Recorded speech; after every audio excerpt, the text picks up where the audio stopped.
All right.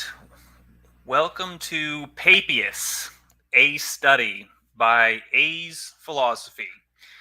And I am, of course, A's Philosophy.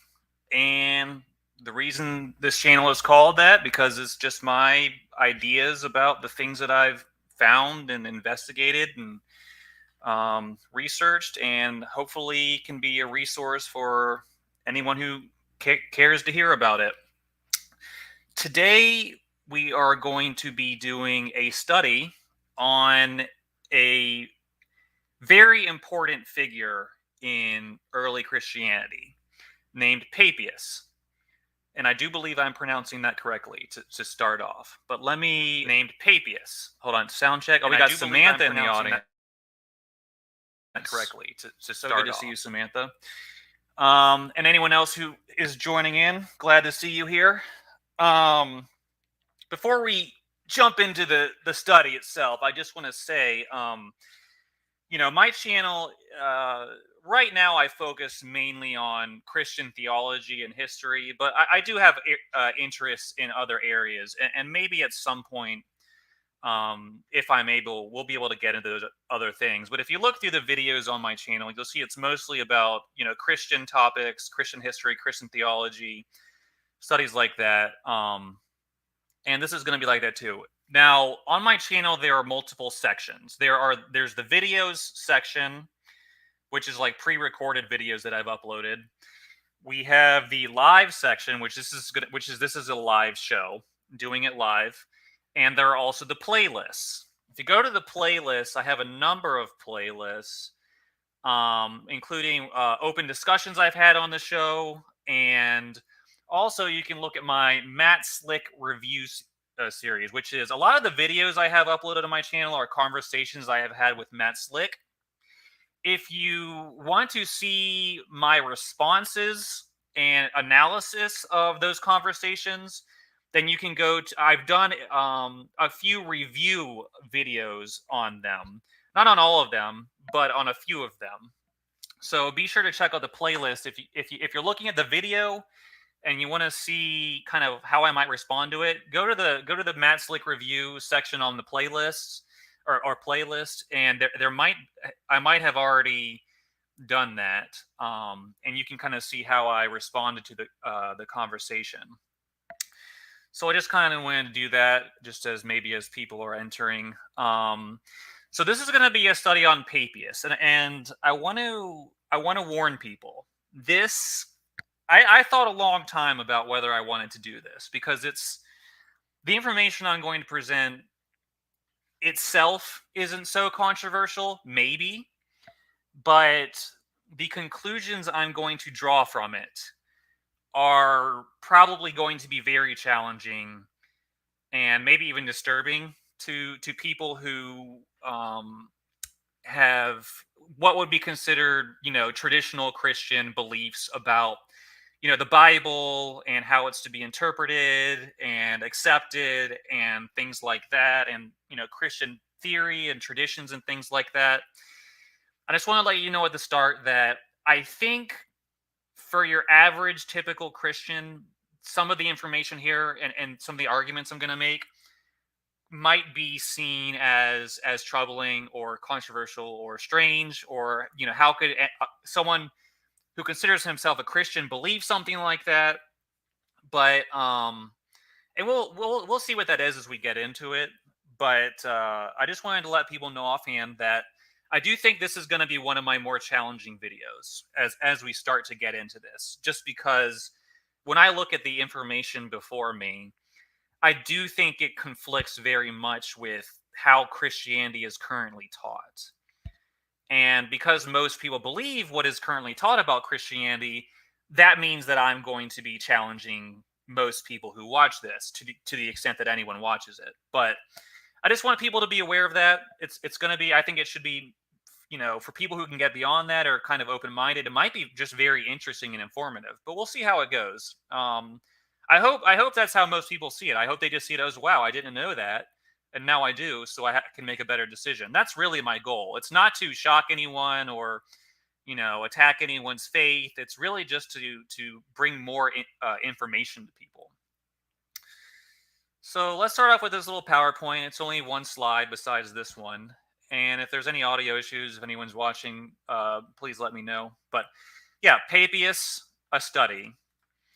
Biographical information. By the way, the first thing I want to say is am I actually pronouncing this correctly? Is it pronounced Papias? And the answer is I think so.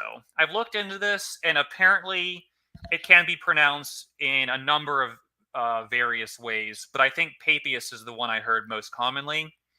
I also heard it pronounced Papias or even Papias. Were also pronunciations I've heard people say it that way. But I think that Papias is the one that most people use, but I really don't think it matters. I think that there are a number of valid options, and I may even myself, pronounce it differently during the course of this presentation if I lose my focus. So I just wanted people to be aware of that first off.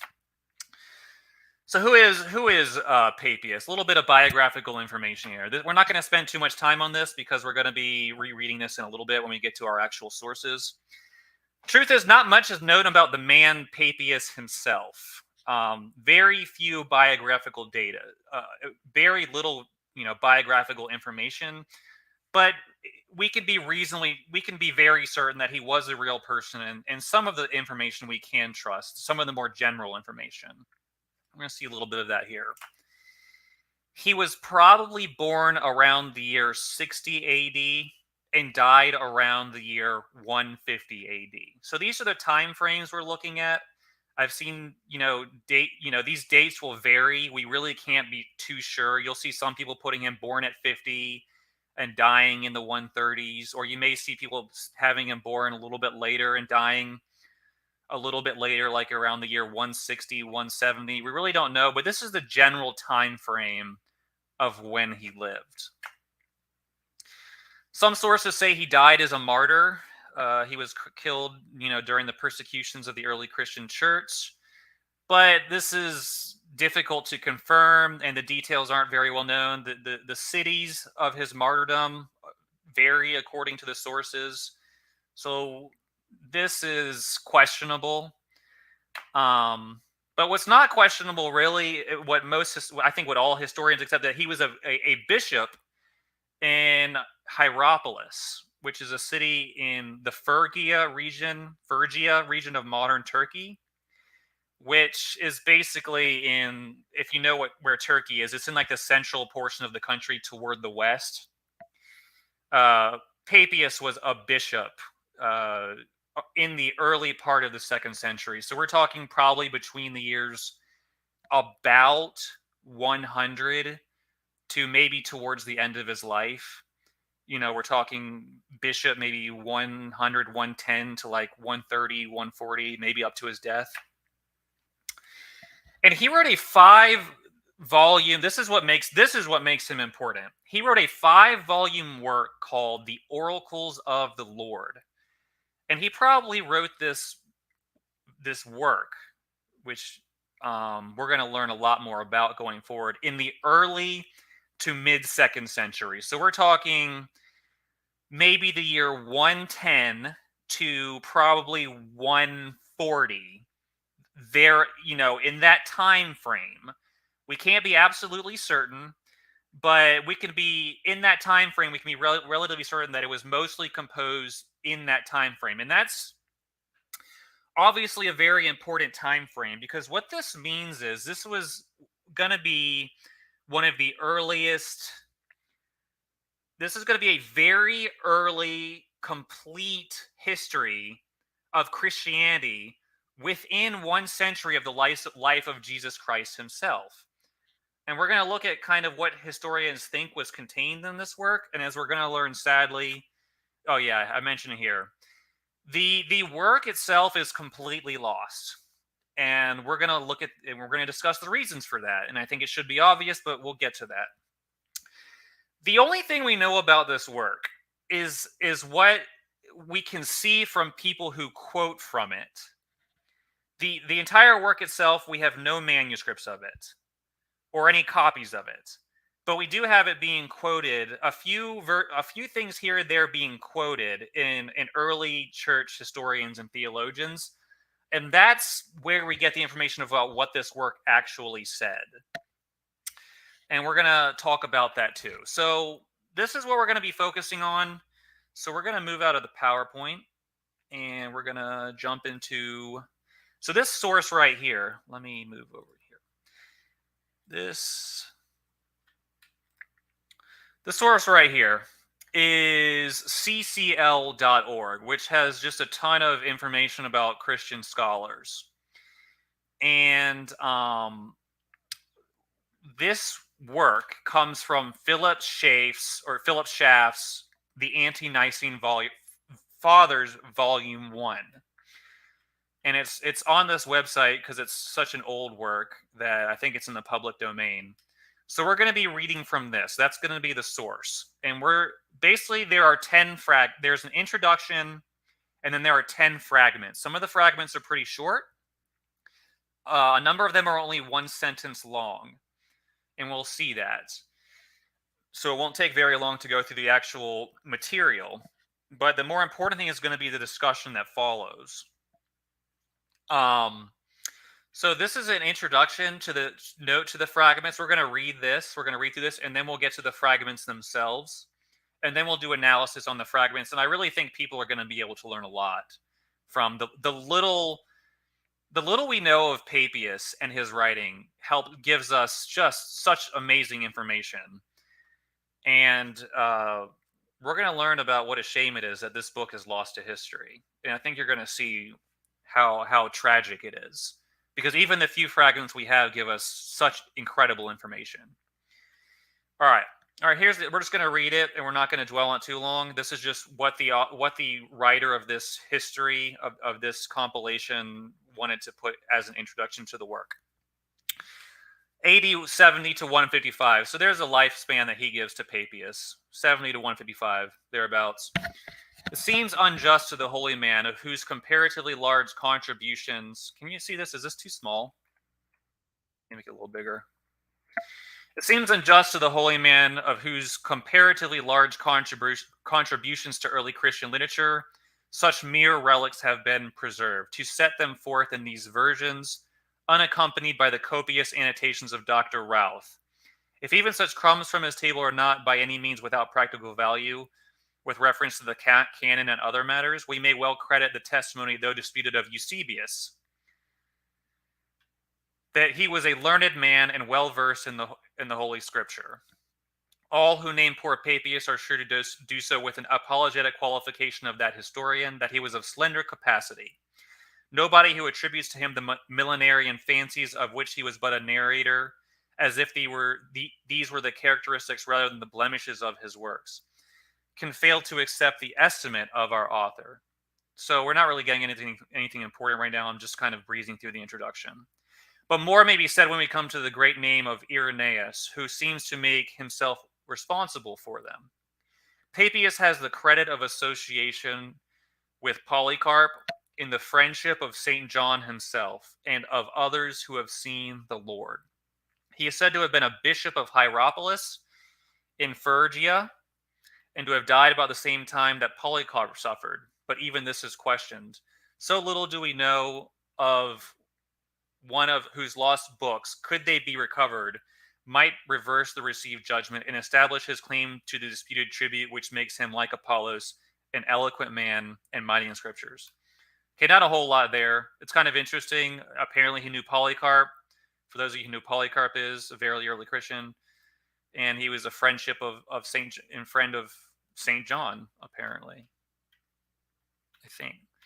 The principal, all right, and then so was another introductory note that was, I think, in a preceding edition. The principal information in regard to Papias is given in the extracts made among the fragments from the works of Irenaeus and Eusebius. So these are basically the two people who quoted Papias the most. And we're going to see that as we go through the 10 fragments.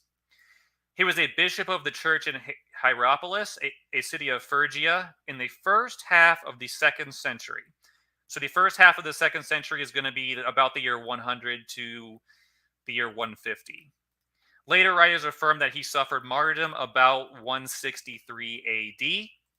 Some say Rome, others that Pergamus was the scene of his death. So we see a little bit of dispute about where exactly he died and obviously when he died.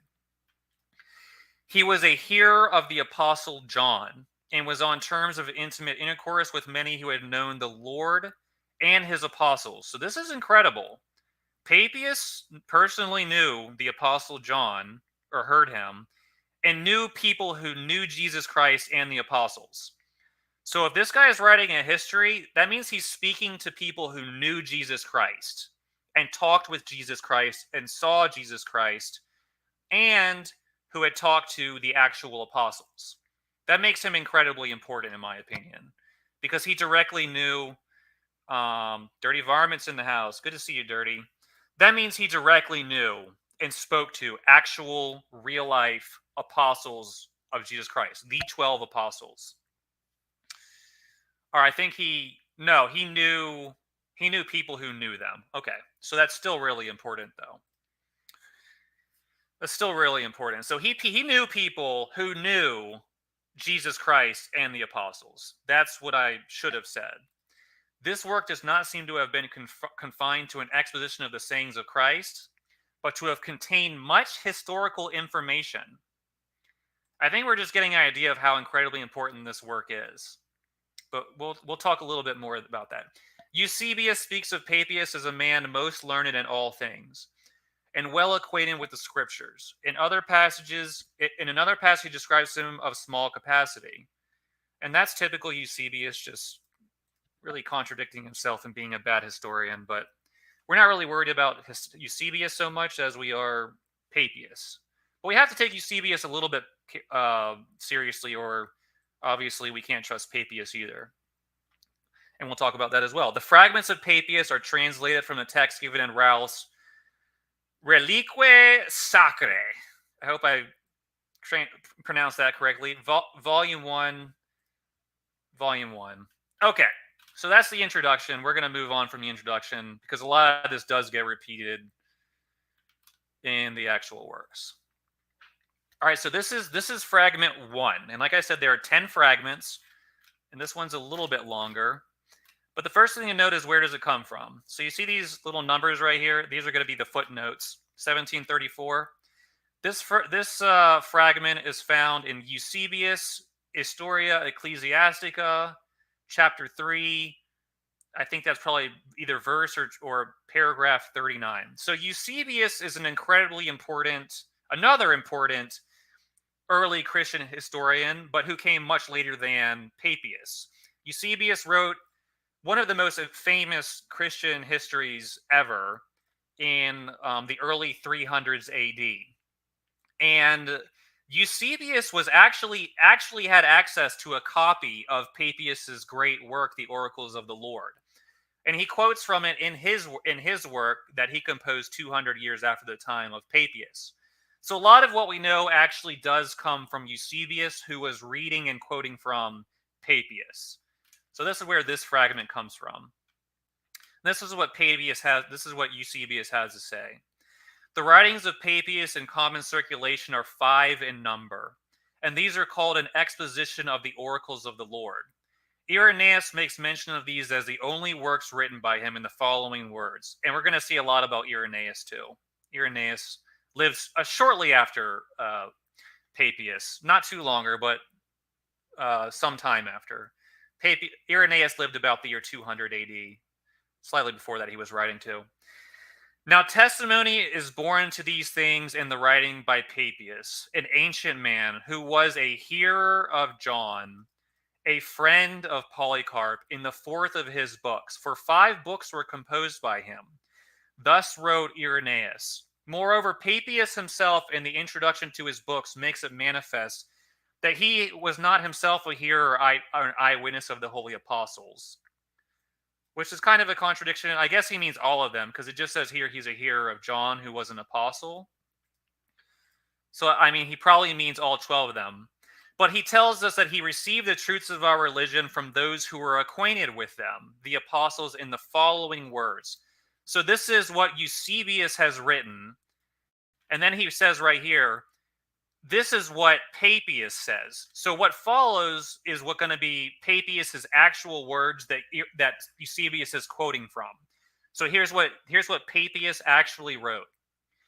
But I shall not be unwilling to put down, along with my interpretations, whatsoever instructions I received with care at any time from the elders and stored up with care in my memory, assuring you at the time of their truth. For I did not, like the multitude, take pleasure in those who spoke much, but in those who taught the truth, nor in those who related strange commandments, but in those who rehearsed the commandments given by the Lord to faith, and proceeded from truth itself. If then anyone who had attended on the elders came, I asked minutely after their sayings, what Andrew or Peter said, or what was said by Philip, or by Thomas, or by James, or by John, or by Matthew, or by any other of the Lord's disciples, which things Aristion and the presbyter John, the disciples of the Lord, say. For I imagine that what was to be got from books was not so profitable to me as what came from the living and abiding voice. So this is incredible right here, I think. What Papias is saying is that what he basically did was he went around and he talked to people who had directly spoken to the apostles of Jesus Christ. And he asked these people, not the apostles themselves, but these people, what they had heard them say. And then he wrote down these things and put them in a book called The Oracles of the Lord. And here we get a list of various apostles, which I think is very interesting. The apostles named by Papias are Andrew, Peter, Philip, Thomas, James, John, and Matthew. And then there are two others. Aristion. Have you ever heard of Aristion before? Apparently that was one of Papias, that was one of Jesus Christ's apostles.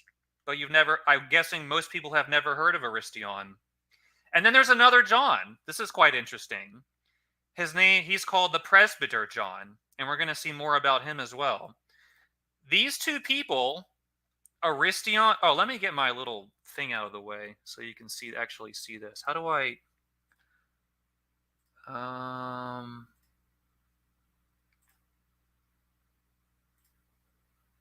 don't like how, is that showing up? Oh, that's blocking that. How do I get rid of this?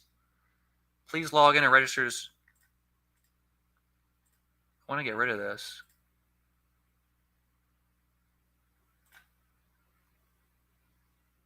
What on earth is this? Oh, is this? Oh, that's coming from. Oh, I'm so stupid. Sorry about that. I was working on the YouTube thing, and I thought that was. I didn't realize it was actually part of this file I'm looking at. Sorry about that. Anyways, all right. Where was I? Oh yeah. Maybe I will avoid doing that. Aristion. There's two other disciples of the Lord we're talking about here. Aristion and another John that is called Presbyter John. So this is really interesting. Here we have Papias giving a list of the apostles, and we see some familiar names: Andrew, Peter, Philip, Thomas, James, John, and Matthew. But then there are these two other mysterious figures, Aristion and the presbyter John, who Papias says were the disciples of the Lord. So the question becomes, why have we never heard of these people before? And I don't know. I don't know why we've never heard of these people before. I don't know why the churches don't teach that these were the disciples of Jesus Christ, because Papias clearly thinks they were, and he spoke to people who knew them. So I doubt he's wrong. Now, I want to tell you something. This book that was written by Papias, called The Oracles of the Lord, or, the longer name is The Exposition of the Oracles of the Lord. I think, personally, this is probably the most important book ever written in the history of mankind. Because it contains the true history of Christianity. And I also think that's exactly why we don't have it anymore.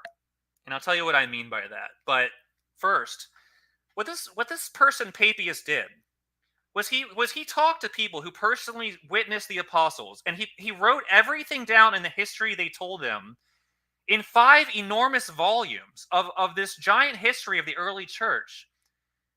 And there are 5 books. It's not just one book. It's actually 5 books of Papias asking people who personally knew apostles of Jesus Christ what they had heard. And he wrote it all down in other historical facts. And it's just so sad that we don't have this book is completely lost to history, except for a few short fragments that we're going to read in the in the following in the rest of this. We're going to read all of them. There aren't many. It's not going to take long. Some of them are pretty short. But can you imagine if anyone was to find this book, a hit where like if there's just a copy of it sitting around there somewhere to find? Do you realize? I think it would be like a nuclear bomb going off, and that's exactly why it's gone. If this book was to be found, it would destroy everything that is considered modern Christianity, in my opinion. And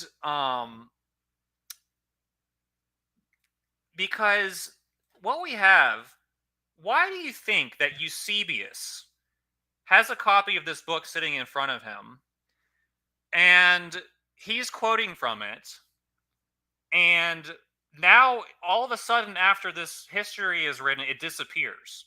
And this is very typical of books that are in the early Christian church.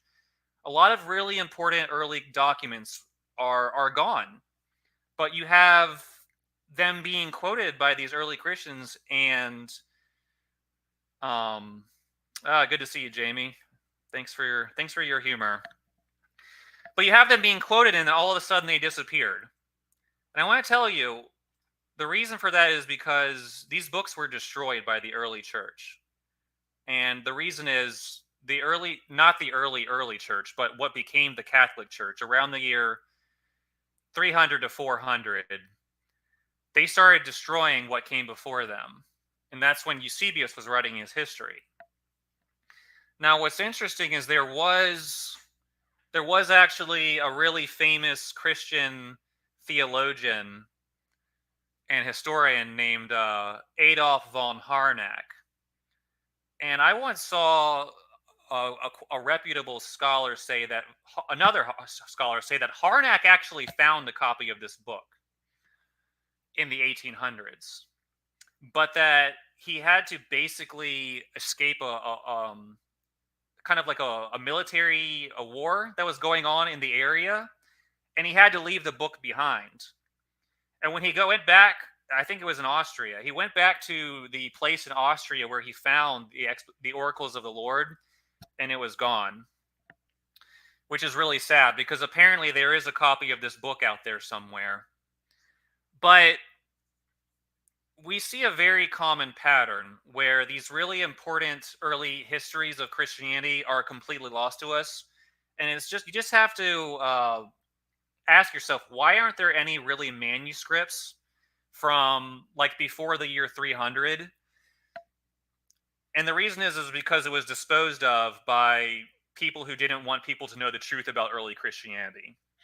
That's my theory. I can't prove it, but I think it's pretty obvious that the early Catholic Church destroyed the early manuscripts of the gospel works and books like this so that people wouldn't know what Christianity really was in the beginning. But, maybe they missed one or two. Maybe there's one out there. But anyways, regardless of all that, this book, oh yeah, and by the way, I want to do what I'd say. If this book was to be found by any of the Christian authorities of this day, I think they would immediately destroy it. So I don't have any hope we're ever going to see what's in this book, because if it is found, it's going to be destroyed. They're not going to let us see what's in this book, because it would really destroy. I don't think any modern version of Christianity would survive the information in it, personally. And we're going to see exactly why that is when we start reading some of the fragments. But anyways, if we were to find it, I would love to see what's in it. And I know it would be incredibly important to think of all the information. Think of the 4 gospels we have, how little we have of Jesus Christ, his actual words. And here we have in a 5-volume work that is nothing but what Jesus had to say. So, all right, let's move on to the second fragment.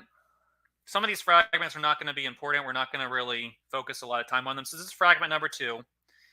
This fragment is found in the Scholia of Maximus on the works of Dionysius the Areopagite. The early Christians called those who practiced a godly guilelessness children, as is stated by Papias in the first book of the Lord's Expositions and by Clemens Alexandrinus in Pedagogy. So this is kind of interesting. The early Christians, if you practice godly guilelessness is like you're not deceitful, you're very honest, people can trust you, like, and you do it in a godly way, like you really like want to be a source of trust for people. You want people to be able to think that you're someone they can confide in. That's what guilelessness means. Apparently, people who behave this way were called children, which is interesting. It's not incredibly important, but nevertheless, there it is. So that's what Papias said, that this is what early Christians called those who behave this way. All right, moving on. So this is fragment number 3 is found in Ecumenius. I don't know what that is, to be honest. If you want to investigate what that is, it says that Judas walked about in this world a sad example of impiety.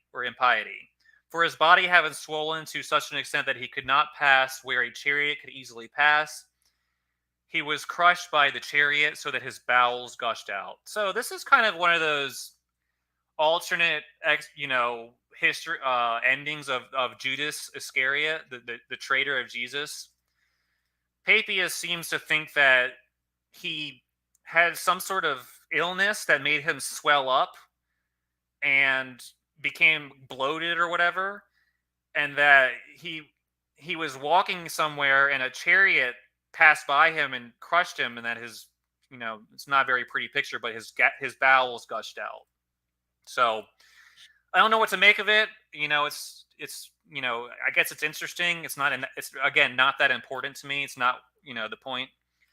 I don't know. I think what happened here, was he a glutton? I don't think that he was a glutton. I think that after what they say is that after Judas betrayed Jesus, like God struck him with a serious malady or illness of some kind, and that's what caused him to swell up like that. It's not because he ate too much; it's because he became sick. And then he died when a chariot ran over him or like crushed him or something. And I don't know. I don't know what to make of this. It's not really the most important thing that we're going to read tonight, not by far. So I'm going to move on. This is kind of an interesting one. Not, again, just something to take into consideration. This is fragment number 4. Let's see where we find this. Oh yeah, this is quoted from Irenaeus. This is directly out of Irenaeus Against Heresies, book 5, chapter 32. And sometimes the chapters are mixed up because there's different manuscripts. But if you go read Irenaeus's work Against Heresies, book 5, about chapter 32, you will find this. Or not some. You will find a lot of this. I'll tell you when. This is what it says. As the elders who saw John the disciple of the Lord remembered that they had heard from him how the Lord taught in regard to those times, and said, "The days will come in which vines shall grow, having each 10,000 branches, and in each branch 10,000 twigs, and in each true twig 10,000 shoots, and in every one of the shoots 10,000 clusters. And on every one of these clusters 10,000 grapes, and every grape when pressed will give 5 and 20." I think that's supposed to be meters of wine, metrites of wine. "And when any one of the saints shall lay hold of a cluster, another shall cry out, 'I am a better cluster, take me, bless the Lord through me.'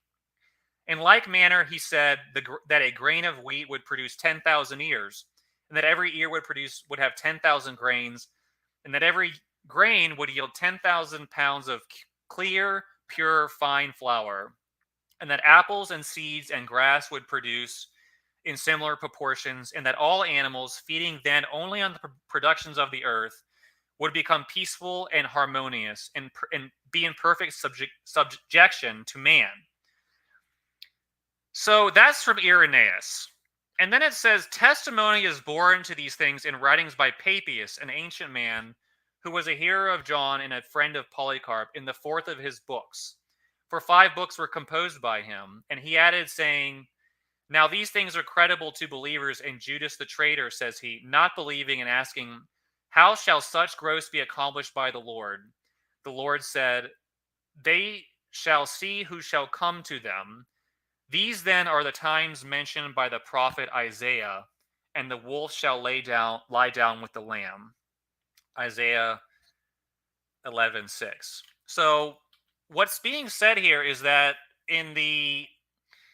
there will come a time of such blessing on this earth that vine trees are going to produce this incredible amount of fruit, and grain and all our crops are going to produce just unimaginable amounts of crop and produce, and that all the animals are going to change into animals that only eat basically vegetarian diets.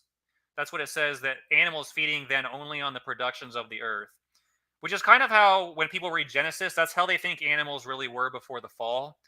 They were all vegetarians. They didn't eat each other. So apparently it's going to return to this state, and they would all be peaceful and harmonious. They wouldn't attack each other or humans, and they would be subject to humanity.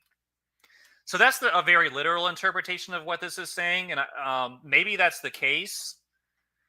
Kind of a reverse fall scenario, but I think there's also a spiritual interpretation of this, where the crops and the vines could represent like saints or people who are producing good works. I'm not, I have no reason to prove. I have no way to prove that, but I know that Jesus taught in parables, and that could be a potential, spiritual or symbolic interpretation of this. But just at a literal level, it seems Jesus seems to have taught, and this, we don't find this in the Bible, obviously, at least in this form, that in the day of the Lord, when things are regenerated, that fruit trees and crops are just going to produce unimaginable amounts of food and things like that, and all the animals are going to return to a peaceful state, and they won't attack each other and eat each other. So interesting that Jesus taught this. This is what the renewed earth would look like. So we're going to move on to fragment 5, and if anyone has any remarks, feel free to throw them in there. Questions. Fragment 5. This is a pretty interesting one. It's not the most interesting one we're going to read tonight, but it's still very interesting. And let's read it. As the presbyters say, this is fragment 5. Let's see where it came from. This is also found in Irenaeus. This is from Irenaeus, and if you go read Irenaeus, you'll see the same thing. It's in Against Heresies, Volume 5 or Book 5, Chapter 36. So this is Irenaeus quoting Papias in his book Against Heresies. So you can also find this in Against Heresies. It's always been there. As the presbyters say, then, those who are deemed worthy of an abode in heaven shall go there. Others shall enjoy the delights of paradise, and others shall possess the splendor of the city. For everywhere the Savior will be seen, according as they shall be worthy to see him. But that there is a distinction between the habitation of those who produce 100-fold, and of those who produce 60-fold, and of those who produce 30-fold.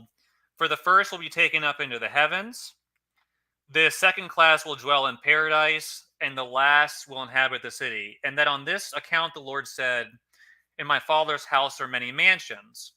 For all things belong to God, who supplies all with a suitable dwelling place, even as his word says, that a share is given to all by the Father, according as each one is or shall be worthy. And this is the couch in which they shall recline who feast, being invited to the wedding. The presbyters, the disciples of the apostles, say that this is the gradation and arrangement of those who are saved, and that they advance through steps of this nature, and that moreover they ascend through the Spirit to the Son, and through the Son to the Father, and that in due time the Son will yield up his work to the Father, even as it is said by the apostle. And the apostle, unfortunately, is the apostle Paul. And by the way, this is Irenaeus. So this is, after this is no longer Papias. This is Irenaeus' own commentary. So Papias' writing has ended. So when you say even as it is said by the apostle, that's Irenaeus ending the quote from Papias and continuing with his own thought. So just be aware that the rest of what I'm going to read is from Irenaeus, not Papias. Even as it is said by the apostle, for he must reign till he hath put all enemies under his feet. The last enemy that shall be destroyed is death. For in the times of the kingdom, the just man who is on the earth shall forget to die. But when he saith all things are put under him, it is manifest that he is expected, which did put all things under him. And when all things shall be subdued unto him, then shall the Son also himself be subject in him that put all things under him, that God may be all in all. So that's a couple of quotes from Paul that Irenaeus is contrasting or comparing to what to Papias said, and really probably shouldn't really be taken seriously. Really, what we're interested in is what Papias said, and this is really interesting. So what Papias is essentially saying here is that there's going to be levels in heaven, and it's going to be based on how much work you did in this world. Isn't that an interesting concept, that where you go in heaven is based on how much you produce? Remember when Jesus told the parables about those who produce 100-fold and those who produce 60-fold and those who produce 30-fold? Well, according to the early church, these different levels of individuals go to different levels of heaven. There are different levels in heaven. So apparently there's a level called heaven, which is the highest heaven. And then there's a second kind of lower heaven that's called paradise. And then the lowest heavenly abode is called the city. And what determines what level of heaven you get into is how much fruit you produce. So I would go back and read those parables where he mentions this, because he's talking about people who produce fruit. And it's people who produce 100-fold, people who produce 60-fold, and people who produce 30-fold. And depending on how much you produce, you're going to go to a different level of heaven. Now, this is completely rejected by modern Christianity. There's one heaven, and everyone goes there regardless of how many works they produce. No, not according to the early church. Not all the way up until the time of Irenaeus at the very least. They were saying there's different levels in heaven. Yeah, dirty. That's I imagine it could be said the same about the punishments people receive. There's probably not just one hell. There's probably different levels of hell. Just like is being taught here, there's different levels of heaven. So that's an interesting thought, Dirty. But anyways, apparently when in the verse where Jesus says, "In my Father's house there are many mansions," which is, let's see, 1750, John chapter 4-2. Okay. Anyways, I'm sure that was probably something that was going around. That's currently in John, but when Jesus says that, where was it? Oh, here it is. This is what Jesus mean. This is kind of a strange statement when you read it in the Gospels. It's like, what does Jesus really mean by this? What Jesus is saying, apparently this is a reference to the idea that there are different levels in heaven. And this is what the early church understood about Jesus saying these things. And also that in the parable with the wedding feast, that the couch on which the people are reclining, this is also being a reference to this kind of concept that was held in the early church, that there are different levels in heaven, and it's based on how much work you produce. So 100-fold. So, okay, well, Heffy, that's not what he's saying. Maybe not. Yeah, maybe you're not. This is what the early church thought. So maybe they're wrong, and maybe you're right. I don't know. I'm just showing you what was taught, so you can make your own decision. But this is what was being taught. There's different levels in heaven, and that the early church thought that when Jesus said, "In my Father's house there are many mansions," this is what is being taught here. So you can reject it if you want, but this is something that was apparently believed by early Christians, which I think is interesting, and it kind of makes sense. Obviously, in modern Christianity, they want to annihilate the idea that your works have anything to do with commentary.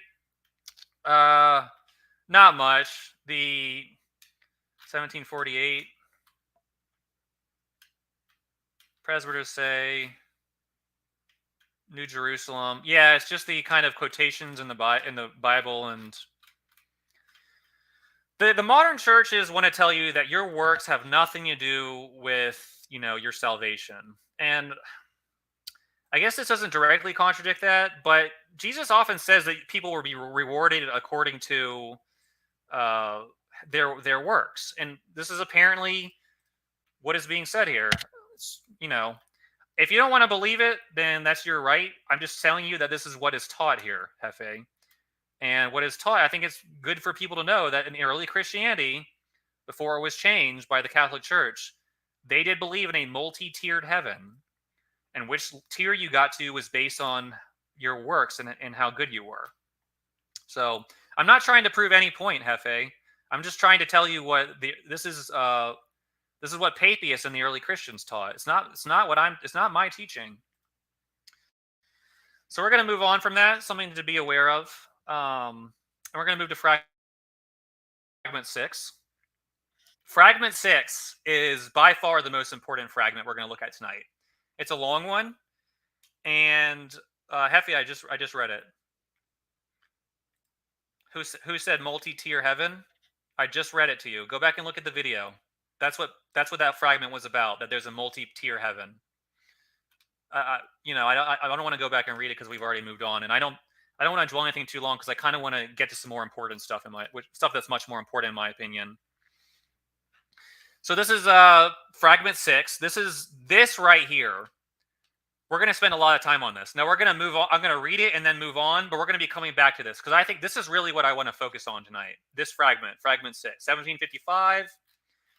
This is from Eusebius, Church History, chapter 3, 39. So if you go read Eusebius, you will find this there as well. So anyways, this is how we know that this is what Papias said. Or wait, yeah. And when you see his brackets, that means this is kind of Eusebius talking, but eventually it does get to Papias' own words. Papias, who is now mentioned by us, affirms that he received the sayings of the apostles from those who accompanied them. And moreover, he moreover asserts that he heard in person Aristion and the presbyter John. So we heard that earlier. Accordingly, he mentions them frequently by name and in his writings their tradition. So already we're seeing Papias is mentioning frequently the apostles and apparently Aristion and the presbyter John in particular. Now, most Christians have never heard of Aristion, but apparently he was very important to the early Christians. Our notice of these circumstances may not be without its use. It may also be worthwhile to add to the statements of Papias already given other passages of his in which he relates some miraculous deeds, stating that he acquired knowledge of them from tradition. The residence of the apostle Philip with his daughters in Hierapolis has been mentioned above. And Eusebius is talking about in his own work. He mentioned it in his own work. But look at this. Hierapolis, remember Hierapolis? That was the city that Papias was the bishop of. And apparently this is where the apostle Philip lived with his daughters. So you'd think Papias would know that this was the case because he'd be talking to people who knew where he lived. This is incredible information. We must now point out how Papias, who lived at the same time, relates that he received a wonderful narrative from the daughters of Philip. So Papias talked to the daughters of the apostle Philip. That's what's being said here. He relates that he received a wonderful narrative from the daughters of Philip. So he spoke directly to the daughters of the apostle Philip and got this narrative. That almost gives me shivers to know that this man, this early Christian, knew daughters of one of the apostles and talked to them and got information about the apostle from them. For he relates that a dead man was raised to life in his day. He also mentions another miracle relating to Justus, surnamed Barsabas, how he swallowed a deadly poison and received no harm on account of the grace of the Lord. The same person, that's Papias, moreover, has set down other things as coming to him from unwritten tradition. Among these, some strange parables and instructions of the Savior, and some other things of more fabulous nature. Among these, he says that there will be a millennium after the resurrection from the dead, when the personal reign of Christ will be established on this earth. He moreover hands down in his own writing other narratives of the presbyter John. I skipped something. In his own writing, other narratives given by the previously mentioned Aristion of the Lord's sayings. So this Aristion is apparently a very important source of information for Papias. And Aristion was one of the Lord's apostles. I mean, it's hard to believe because so few people have ever heard of him. But this is apparently what Papias knew directly, and he spoke directly to Aristion. And of this figure called the presbyter John, who is distinguished, who is not the same as the apostle John. So there's two Johns, which makes things a little bit confusing. For information on these points, we can merely refer our readers to the books themselves. So when Eusebius, this is how we know Eusebius was reading directly from the book. Because here Eusebius says, he's telling people, if you want to look at these things, go read the books. Which clearly means that these books existed in the time of Eusebius. So this would be Eusebius was writing in the early to mid 300s AD. So 200 years after Papias, for 200 years after Papias, his tremendous work, his historical work was still existing, and people were reading it. But now to the extracts already made, we shall add, as being a matter of primary importance, a tradition regarding Mark, who wrote the gospel. Listen to that. A tradition regarding Mark, who wrote the gospel, which Papias, has given in the following words. Okay, so everything we've written up till now is Eusebius. All of this was Eusebius, talking about what Papias said. But now, Eusebius is going to quote Papias directly. So let's see what Papias' own words are. And the presbyter said this: Mark, having become the interpreter of Peter, wrote down accurately whatsoever he remembered. It was not, however, in the exact order that he related the sayings or deeds of Christ, for he neither heard the Lord nor accompanied him. And we're speaking of Mark. Mark neither heard the Lord nor accompanied him. But afterwards, as I said, he accompanied Peter, who accommodated his instructions to the necessity of his hearers, with no intention of giving a regular narrative of the Lord's sayings. Wherefore Mark made no mistake in thus writing some things as he had remembered them. For of one thing he took especial care, not to omit anything he had heard, and not to put anything fictitious into these statements. This is what is related by Papias regarding Mark.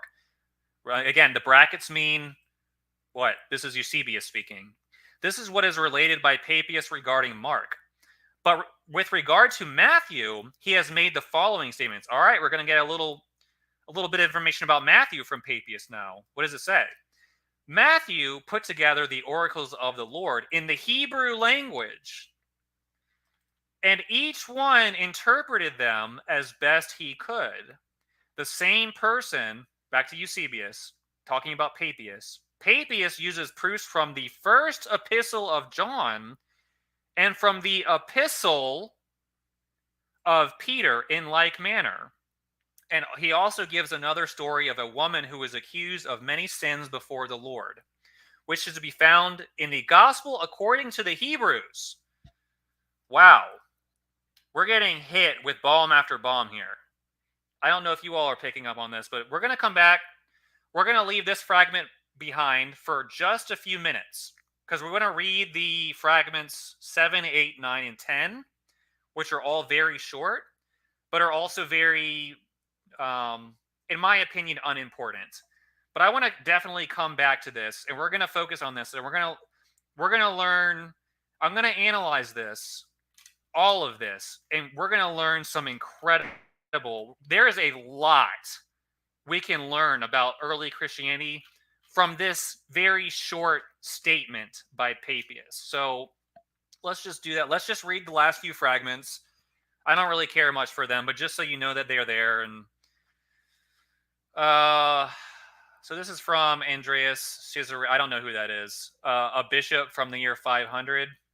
So this comes from a bishop in the year 500. This is just what it says. Papias thus speaks word for word. To some of them, angels, he gave dominion over the arrangement of the world, and he commissioned them to exercise their dominion well. And he says immediately after this, but it happened that their arrangement came to nothing. So I have no idea what this means or what's being talked about. This is such a short fragment, we really can't learn anything from it.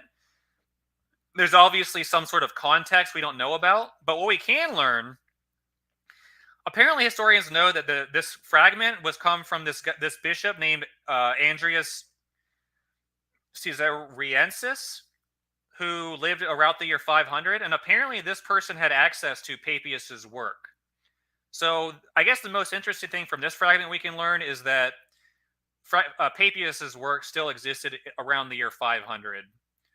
So, oh man, if only we could see it ourselves. But I think that's actually the most important thing we can take from this particular fragment is just the history of what we can learn about the work itself. All right, that was fragment 7. Let's move on to fragment 8. Just going to roll right through these last ones and go back to fragment 6. All right, fragment 8. This is also taken from the same source. Again, with regard to the inspiration of the book Revelation, we deem it superfluous to add another word. For the blessed Gregory, Theologus, and Cyril, and even men of still older date, Papias, Irenaeus, Methodius, and Hippolytus bore entirely satisfactory testimony to it. So this is apparently the early church is still debating the inspiration of the book Revelation, which is the last book in the current Bible canon. Those of you who know the history and the scholarship behind Revelation, is basically the early church debated it for centuries, whether it was to be accepted as authoritative or not. And apparently this conversation raged into the 500s AD. And this person is just basically saying that Papias testified to it. So this isn't even really a quote from Papias. It's just someone interpreting, saying that Papias vouched for Revelation, which I don't know. Probably can't even take this at face value. Maybe you can, maybe you can't. But this is what, so this person read Papias and these people, and they were talking about Revelation. The early church was debating the authority of Revelation. And this person seems to want to argue that these early church figures liked it, so we can like it too. All right, moving on. All right, this is fragment 9, coming from Anastasius Sinaita. I don't know who that is, but we'll read it. Taking occasion from Papias of Hierapolis, the illustrious, a disciple of the apostle who leaned on the bosom of Christ, and Clemens, and Pantaenus, the priest of the church of the Alexandrians, and the wise Ammonius, the ancient and first expositors who agree with each other, who understood the work of the 6 days as referring to Christ and the whole church. All right, there's a couple interesting tidbits here. Papias, he was disciple of the apostle who leaned on the bosom of Christ. So apparently that is how we identify the apostle John as the one who leaned on the bosom of Christ, if you all remember that passage. And apparently he knew Clement and a couple other really important early Christians. And these people apparently said that the 6 days referred to Christ and the whole church. I'm not exactly sure what that means. If you want to go investigate that and see how you interpret it, go ahead. I really don't have an opinion on it, but take it for what it is. All right, fragment 10.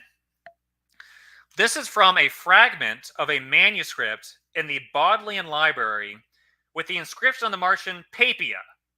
So apparently there's a manuscript, and in the margin, it just says Papias. And that's the source. So I don't even really know if this source can be trusted at all. It doesn't seem all that reliable. And in my opinion, I would probably just reject it. But nevertheless, it's here, so we'll read it. Mary, the mother of the Lord. Mary, the wife of Cleopas or Alphaeus, who was the mother of James, the bishop and apostle, and of Simon and Thaddeus, and of one Joseph. Mary Salome, wife of Zebedee, mother of John the evangelist and James. Mary Magdalene, the four are found in the gospel. James and Judas and Joseph were sons of an aunt of the Lord's. James also and John were sons of another aunt of the Lord's. Mary, mother of James the Less and Joseph, wife of Alphaeus, was the sister of Mary, the mother of the Lord, whom John names Cleophas, either from her father or from the family of the clan or for some other reason. Mary Salome is called Salome either from her husband or her village. Some affirm that she is the same Mary of Cleophas, but because she has two husbands. So clearly, this is just trying to figure out who the various Marys are in the Gospels. I'm really not going to try and dissect this and try to, look at it all. If you want to and you think it's interesting, go back and take a look at it. But it's basically there are a number of Marys, and this is somebody's opinion of who the Marys are and how they relate to one another and how they relate to some of the other figures in the Gospels, which is somewhat interesting. But again, probably not. So we're going to go back to fragment 6. We're going to move on from that. Oops, what happened? There we go. All right. And actually, I really apologize. I'm going to need to take a 2-minute break. I'll be right back. And then we'll dive right back into this and try to learn some things from it. So please excuse the minor break we're going to be taking. I'll be back in a minute.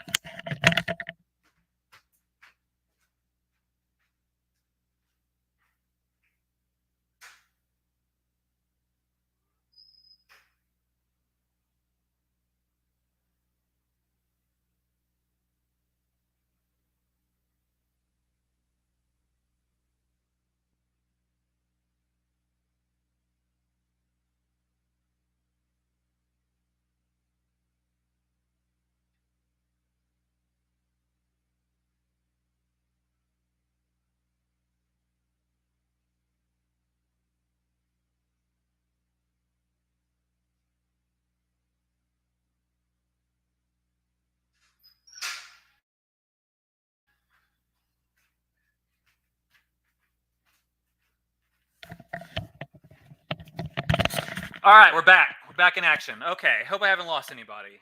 All right, so we've read the fragments, and I think we've learned a lot. But I think by far the most important fragment is this one in chapter 6. And I'm going to warn you, what we're going to read here in the conclusions the arguments I'm going to make, the points I'm going to make are probably going to challenge what basically anyone who's a Christian believes. So if you don't like to have your beliefs challenged, I'm just giving you a fair warning. We're going to look at some kind of controversial stuff here. And I'm not trying to hurt your feelings, but I'm just presenting information. So, please just, regard it in that light. And again, I may be completely wrong about what I believe. So you can also take that. I'm just investigating these things. I'm coming to conclusions based on the information I see. And if you disagree with me, there's a good chance, or there is a chance I may very well be wrong. My theories may be wrong. But let's take a look at this. Let's read it again. Papias, this is fragment 6. And again, this is from Eusebius in Church History. And what is church history? Church history, Historia Ecclesiastica, is probably the most famous existing church, writing of the history of the church that is currently in existence. And we do have this one in its entirety. They were sure to keep this one around. But if you go read church history, you will see this excerpt. So let's read it again. Papias, who is now mentioned by us, affirms that he received the sayings of the apostles from those who accompanied them. And he moreover asserts that he heard in person Aristion and the presbyter John. Accordingly, he mentions them frequently by name, and in his writings gives their traditions. Our notice of these circumstances may not be without its use. To add to the statements of Papias already given, other passages of his in which he relates some miraculous deeds, stating that he acquired knowledge of them from tradition. The residence of the Apostle Philip with his daughters in Hierapolis has been mentioned above. So Papias knew where the Apostle Philip lived. That's pretty amazing. We must now point out how Papias, who lived at the same time, relates that he received a wonderful narrative from the daughters of Philip. I mean, this is just confirmation to me. I don't see how you can be someone who doubts the historicity of Christianity in its entirety when you read things like this. Because Papias was definitely a real person. Historians don't dispute that. And he wrote in his book that he knew the daughters of the apostles. Now, if Jesus didn't exist, that means Jesus didn't have real apostles, and his real apostles didn't have real daughters. So either Papias is lying, well, I guess it's a possibility, but you have no reason to believe that, or he's just relating what he's seen. or what he's done, and he's talking to the daughters of one of the apostles that's mentioned in the Gospels. So that's pretty important information right there. For he relates that a dead man was raised to life in his day. He also mentions another miracle. So these are all things that were spoken of in the book by Papias, and Eusebius is just relating them. We can't read it ourselves, but this is apparently one of the things that's in the book. He relates that a dead man was raised to life in his day. So Papias apparently saw a dead man or heard of a dead man being raised to life. He also mentions another miracle relating to justice, surnamed Barsabas, how he swallowed a deadly poison and received no harm on account of the grace of the Lord. The same person, Papias, moreover, has set down other things as coming to him from unwritten tradition. Amongst these, some strange parables and instructions of the Savior, and some other things of a more fabulous nature. Among these, he says that there will be a millennium after the resurrection from the dead, when the personal reign of Christ will be established on this earth. He moreover hands down, in his own writing, other narratives given by the previously mentioned Aristion of the Lord's sayings, and the traditions of the presbyter John. For information on these points, we can merely refer our readers to the books themselves. But now to the extracts already made, we shall add, as being a matter of primary importance, a tradition regarding Mark, who wrote the gospel. That's a really interesting statement right there, which he, Papias, has given in the following words. Okay, so that's all really interesting. I think what's also quite fascinating is that I don't think this means that there's only one gospel. I think what is being said here is that Mark wrote the Gospel of Mark. I think that's probably a better interpretation, because they were by the time Eusebius was around, and this is Eusebius speaking, that there were 4 Gospels was well known. So I don't think it's proper to say that Eusebius is saying there's only one Gospel at this time. I think the better way to read this is to say, regarding Mark, who wrote the Gospel, in parentheses, of Mark. But here's what he said. And the presbyter said this: Mark, having become an interpreter of Peter, wrote down accurately whatsoever he remembered. It was not, however, in the exact order that he related the sayings or deeds of Christ, for he neither heard the Lord nor accompanied him. But afterwards, as I said, he accompanied Peter, who accommodated his instructions to the necessity of his hearers, but with no intention of giving a regular narrative of the Lord's sayings. Wherefore Mark made no mistake in thus writing some things as he remembered them. For one of the things he took special care, not to omit anything he had heard, and not to put anything fictitious into the statements. This is what is related by Papias regarding Mark, but with regard to Matthew, he has made the following statements. Matthew put together the oracles of the Lord in the Hebrew language, and each one interpreted them as best he could. The same person, Papias, uses proofs from the first epistle of John and from the epistle of Peter in like manner. And he also gives another story of a woman who was accused of many sins before the Lord, which is to be found in the gospel according to the Hebrews. All right, there is some really crazy stuff going on here. And I don't know what to make of it, but we're gonna analyze this. We're gonna analyze this, and we're gonna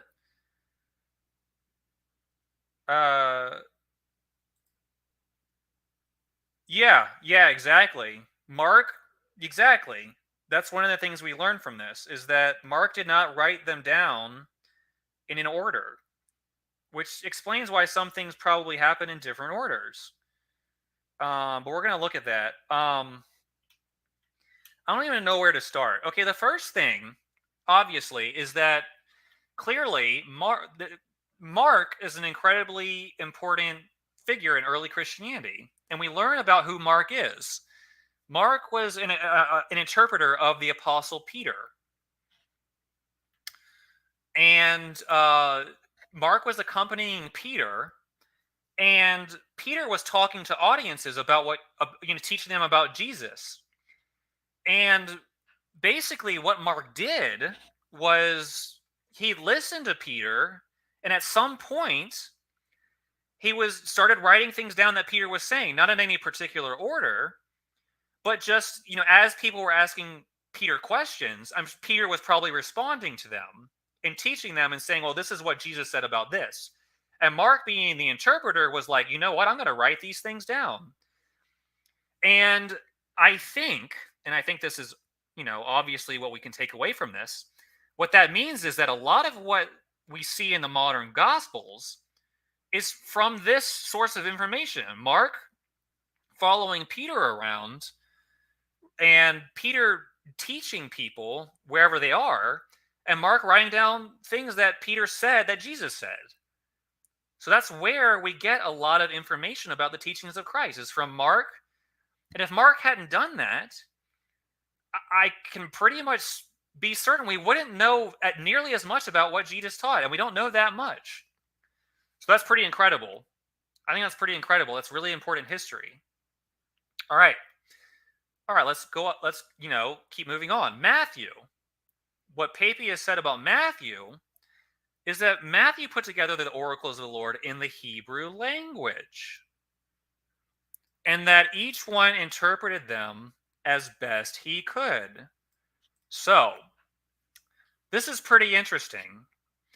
What this means is that in its original form, and there's multiple ways to interpret this, you could say that the oracles of the Lord may not be a gospel as we currently think of it, but I think it's probably a similar thing. Like Matthew wrote down things that he remembered Jesus said, maybe not in any particular order. He may have written them down like, and then when we were in this city, Jesus said the following thing.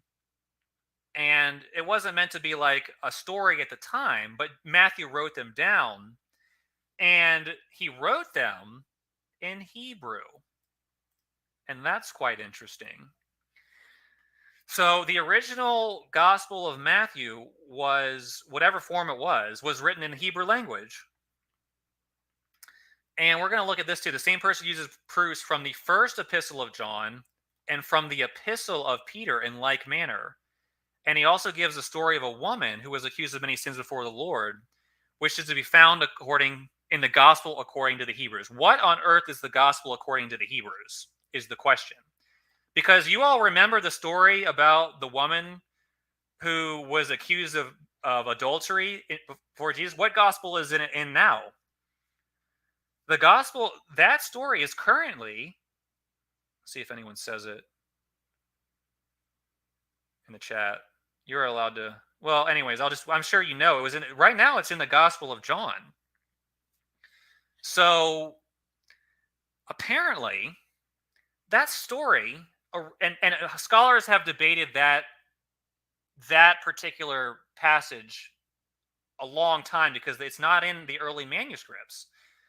Well, apparently that's because it was originally in something that is called the Gospel according to the Hebrews. Now, I've read about the Gospel according to the Hebrews, but most Christians don't know that way back when there was a Gospel according to the Hebrews, which no one seems to know about now. And it's not what's currently called Hebrews, the Epistle to the Hebrews. It's something completely different. Completely different. I think people might confuse what's currently called Hebrews with the Epistle of Hebrews, which no one knows who wrote it. No one knows who wrote the Epistle of Hebrews, which is in the Bible. But this is another gospel to the Hebrews, and it's something different. I recommend you do your research on that. But apparently that statement, which is currently in the Gospel of John, was not originally in the Gospel of John, but was in the Gospel according to the Hebrews. So, all right, before we try to analyze that any further, we have to stop and say, I think one thing that's really interesting about this is that either Eusebius or Papias says that makes a statement about the Epistle of Peter. Isn't that fascinating? So here we see clearly that there's a first Epistle of John, which means that they're clearly aware that there's more than one Epistle of John. But here we see only acknowledgement. No. Hold on. Yeah, Dirty asked a good question. So this Hebrew Matthew contained the story of a woman who was accused of... No. this gospel, according to the Hebrews, is a third gospel which we don't know anything about. That's what's being said here. There's another gospel out there because he's clear to distinguish it from what Matthew wrote. He says, Matthew put together the oracles of the Lord in the Hebrew language. And then it goes on, and then separately from that, there's also a gospel to the Hebrews. So the gospel to the Hebrews and the gospel of Matthew are different things, which is amazing because there's an entirely different gospel out there that most people know nothing about. And it's called the gospel to the Hebrews. And apparently it was the original source of the story about the woman accused of adultery that's currently in the Gospel of John. But I want to focus on this a little bit. Eusebius or Papias are only...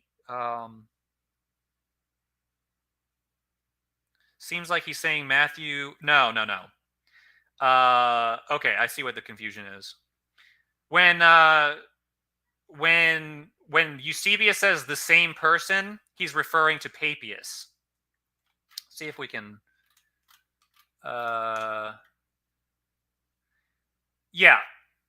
Yeah.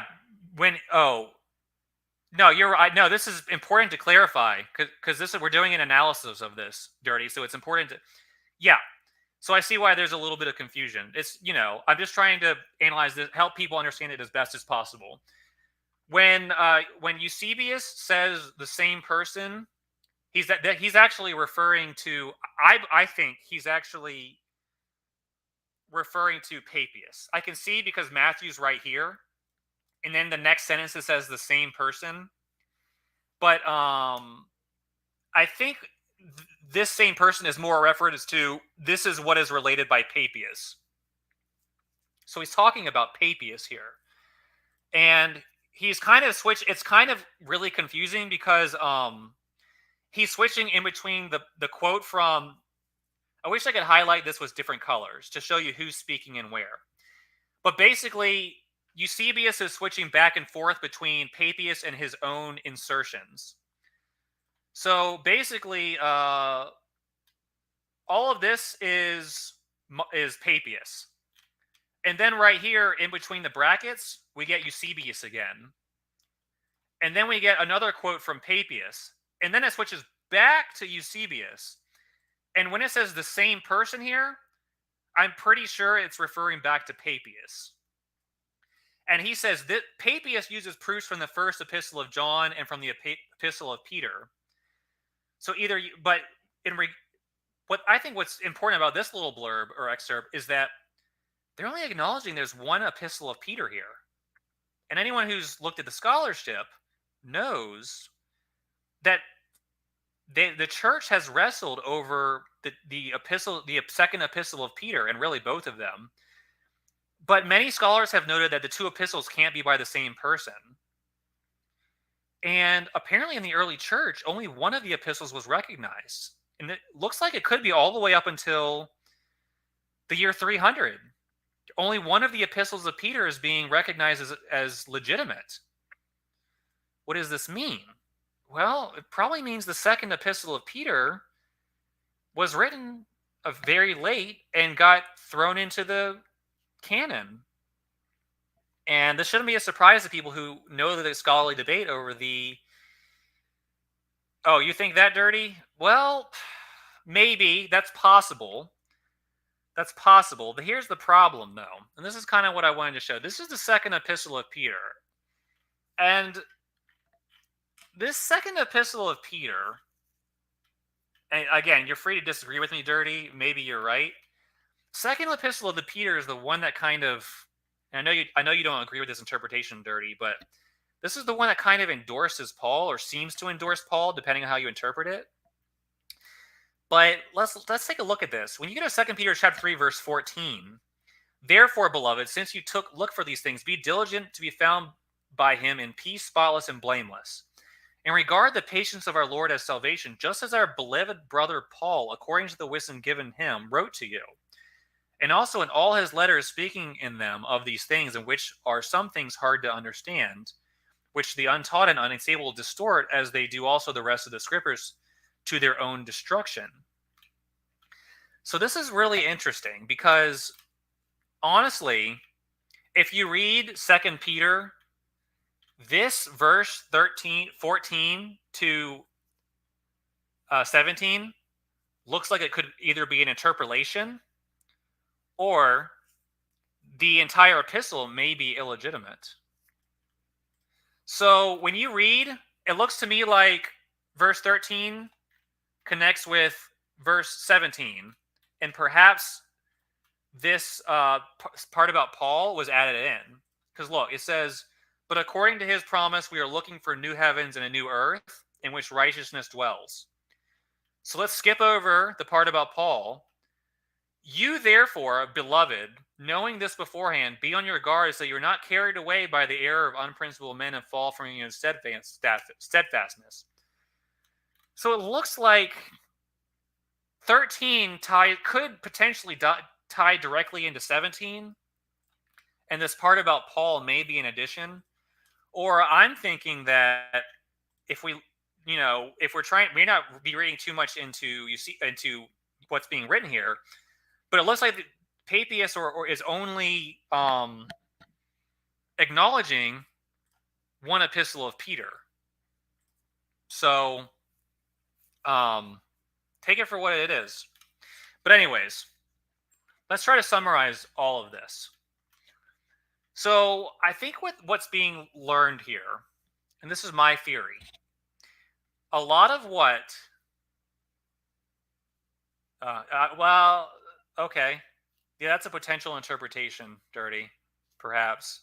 I know a lot of people don't interpret it that way, but in any case, it's interesting. I'm not sure if maybe they just said epistle. It doesn't mean much, but I do think it is perhaps telling. But I want to kind of summarize everything that's being looked at, what we can see from the text itself. I think when we look at the modern Gospels, what we learn from this is that a great deal of the source information is from Mark and from Matthew.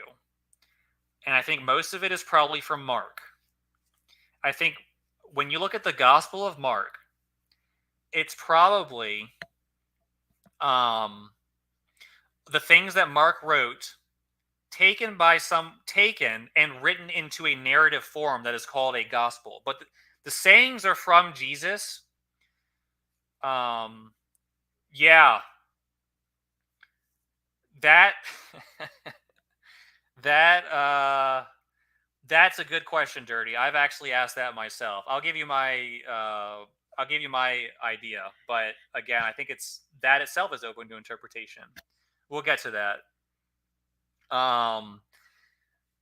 So here's what I'm thinking. This is my theory about the Gospels and the information in them. The gospel information comes from Mark and from Matthew. Mark wrote down the sayings of Jesus as he was listening to Peter. And then he probably also wrote down what he knew about when the sayings were given. So Jesus was at this place and at this time, and this is what he said. At some point, and maybe Mark himself, took those sayings and wrote them in the form of a narrative, so it reads like a story, and put it in the form that we currently understand it. So that's how the Gospel of Mark came to be, and that was the first gospel, more or less. Matthew also wrote a gospel of sorts, and he wrote his in Hebrew. And I think the current Gospel of Matthew is a combination of the gospel of what Matthew wrote and the Gospel of Mark. So I think someone took the writings of Matthew, translated them into Greek, combined them with the Gospel of Mark, and that's what the Gospel of Matthew is. So with Matthew, you have Matthew plus Mark. With Mark, you just have Mark. Here's the thing.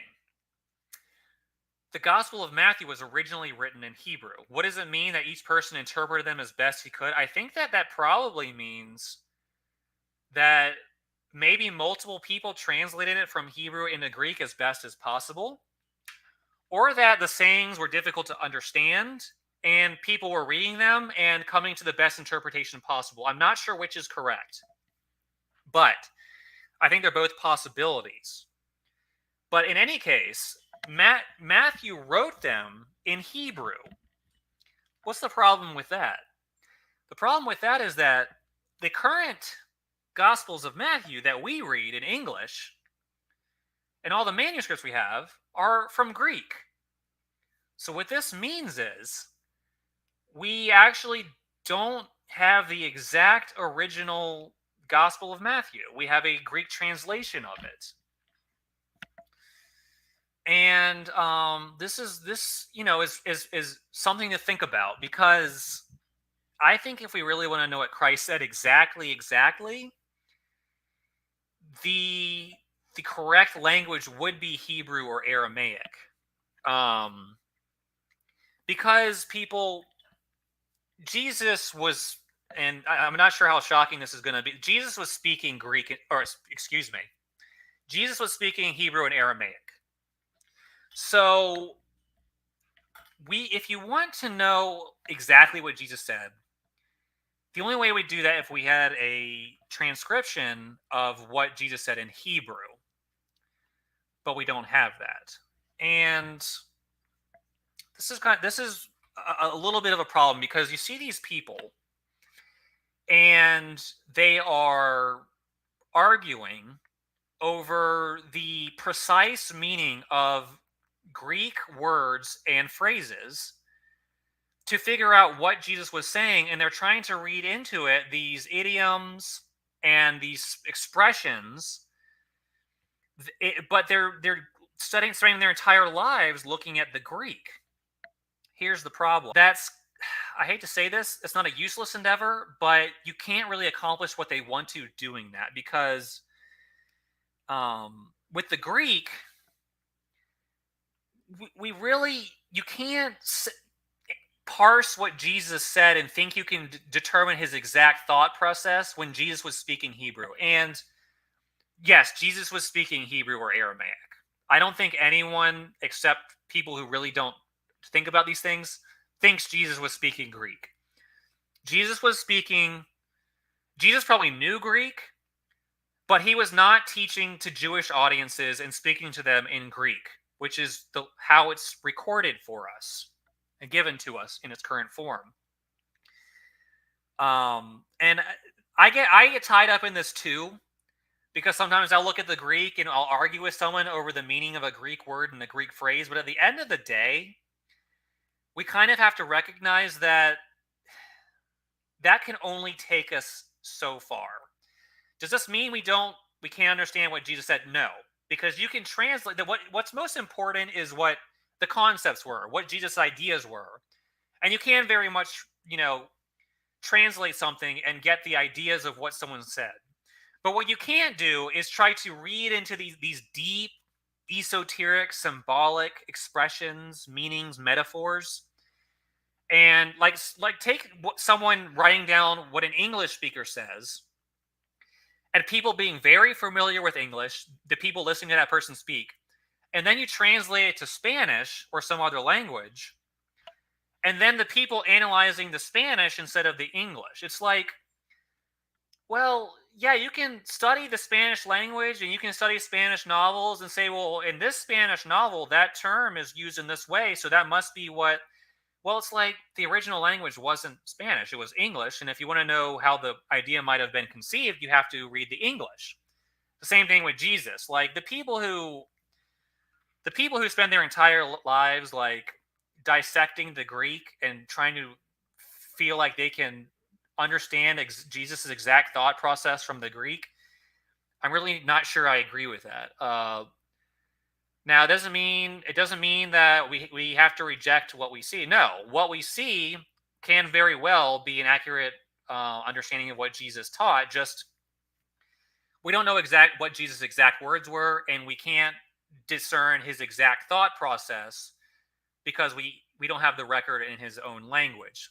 I don't have a problem with that. Some people might have a problem with that, but if your faith is kind of rooted in believing that, we have an exact record of Jesus's words, that might be a problem with you. But I just encourage you to realize that it doesn't necessarily need to be that way. We can translate people's words to understand what they're meaning, but to say that you're going to develop a precise theological doctrine based on what someone said in a different language, I don't think it can be done. I don't think it should be seen as entirely accurate, conclusively. But maybe it's helpful, but not conclusive. All right. Oh, and by the way, we're going back to why don't these Greek original manuscripts still exist?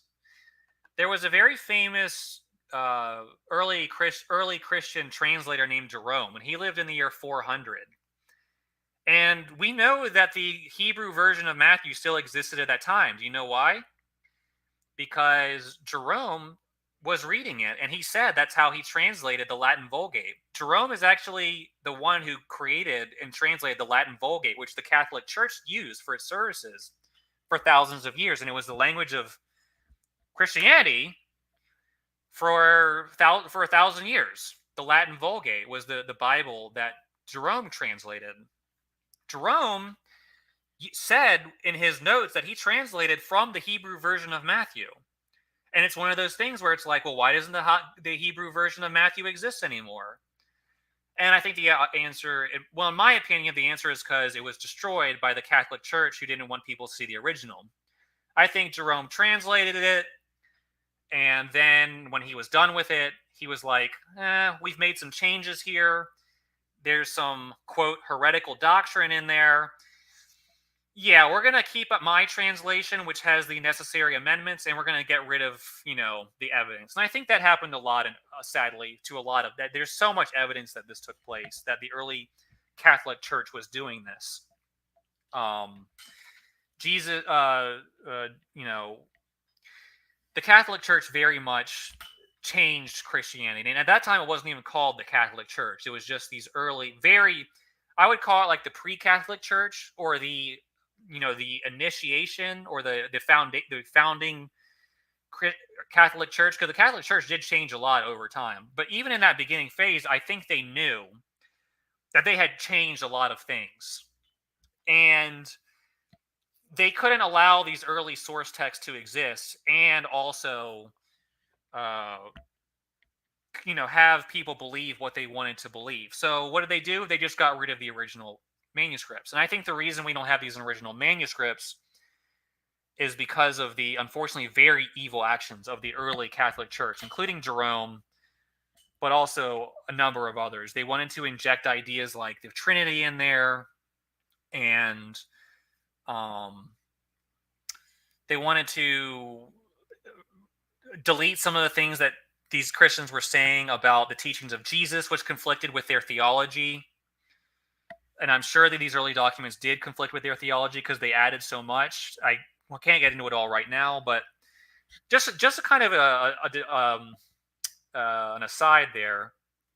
All right, I want people to understand that, to be aware of that this took place, and we're trying to piece the puzzle back together, but it's much harder because of what these people did, how they suppressed the truth.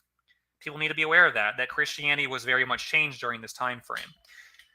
All right, so we've read this, we've learned what we can from what it does say, but what doesn't it say that's very interesting? Notice here, and I'm not sure if we how conclusively we can make the argument I'm about to, but what's missing here? What's missing here is any mention of, Paul.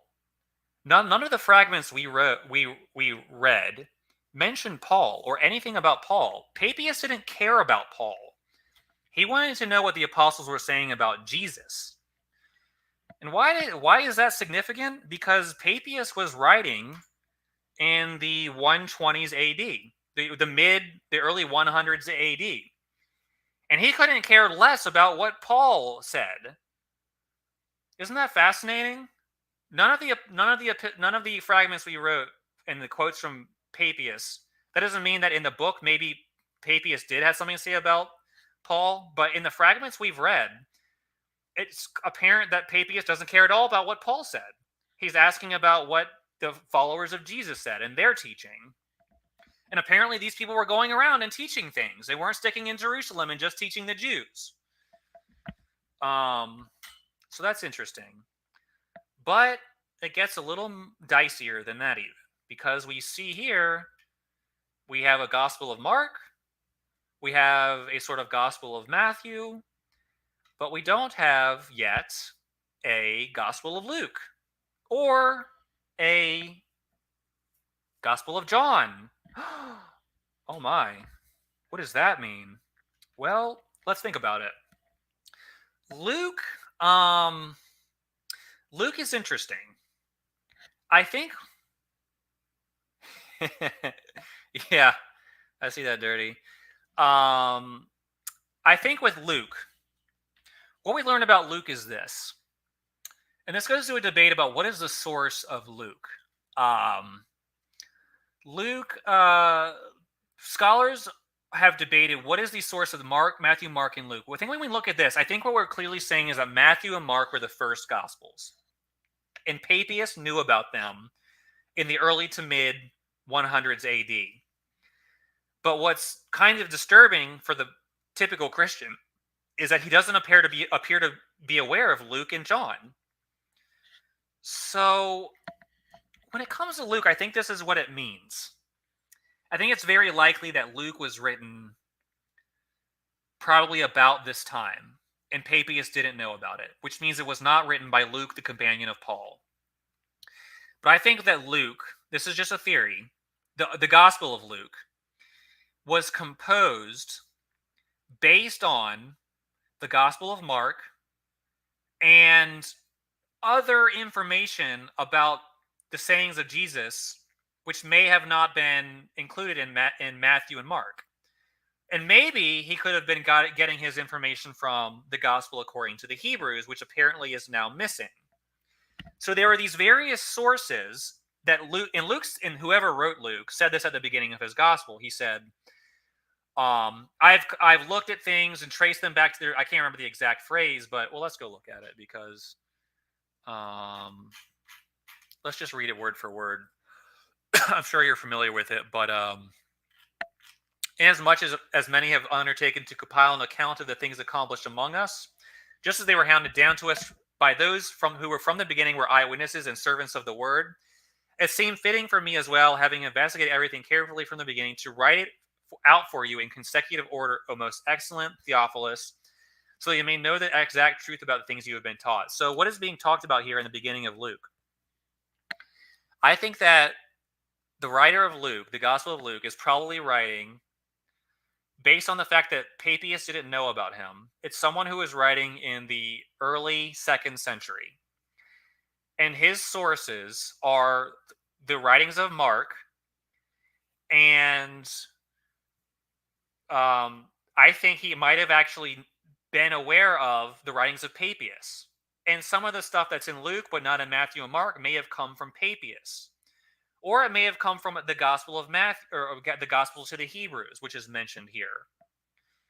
That's my theory.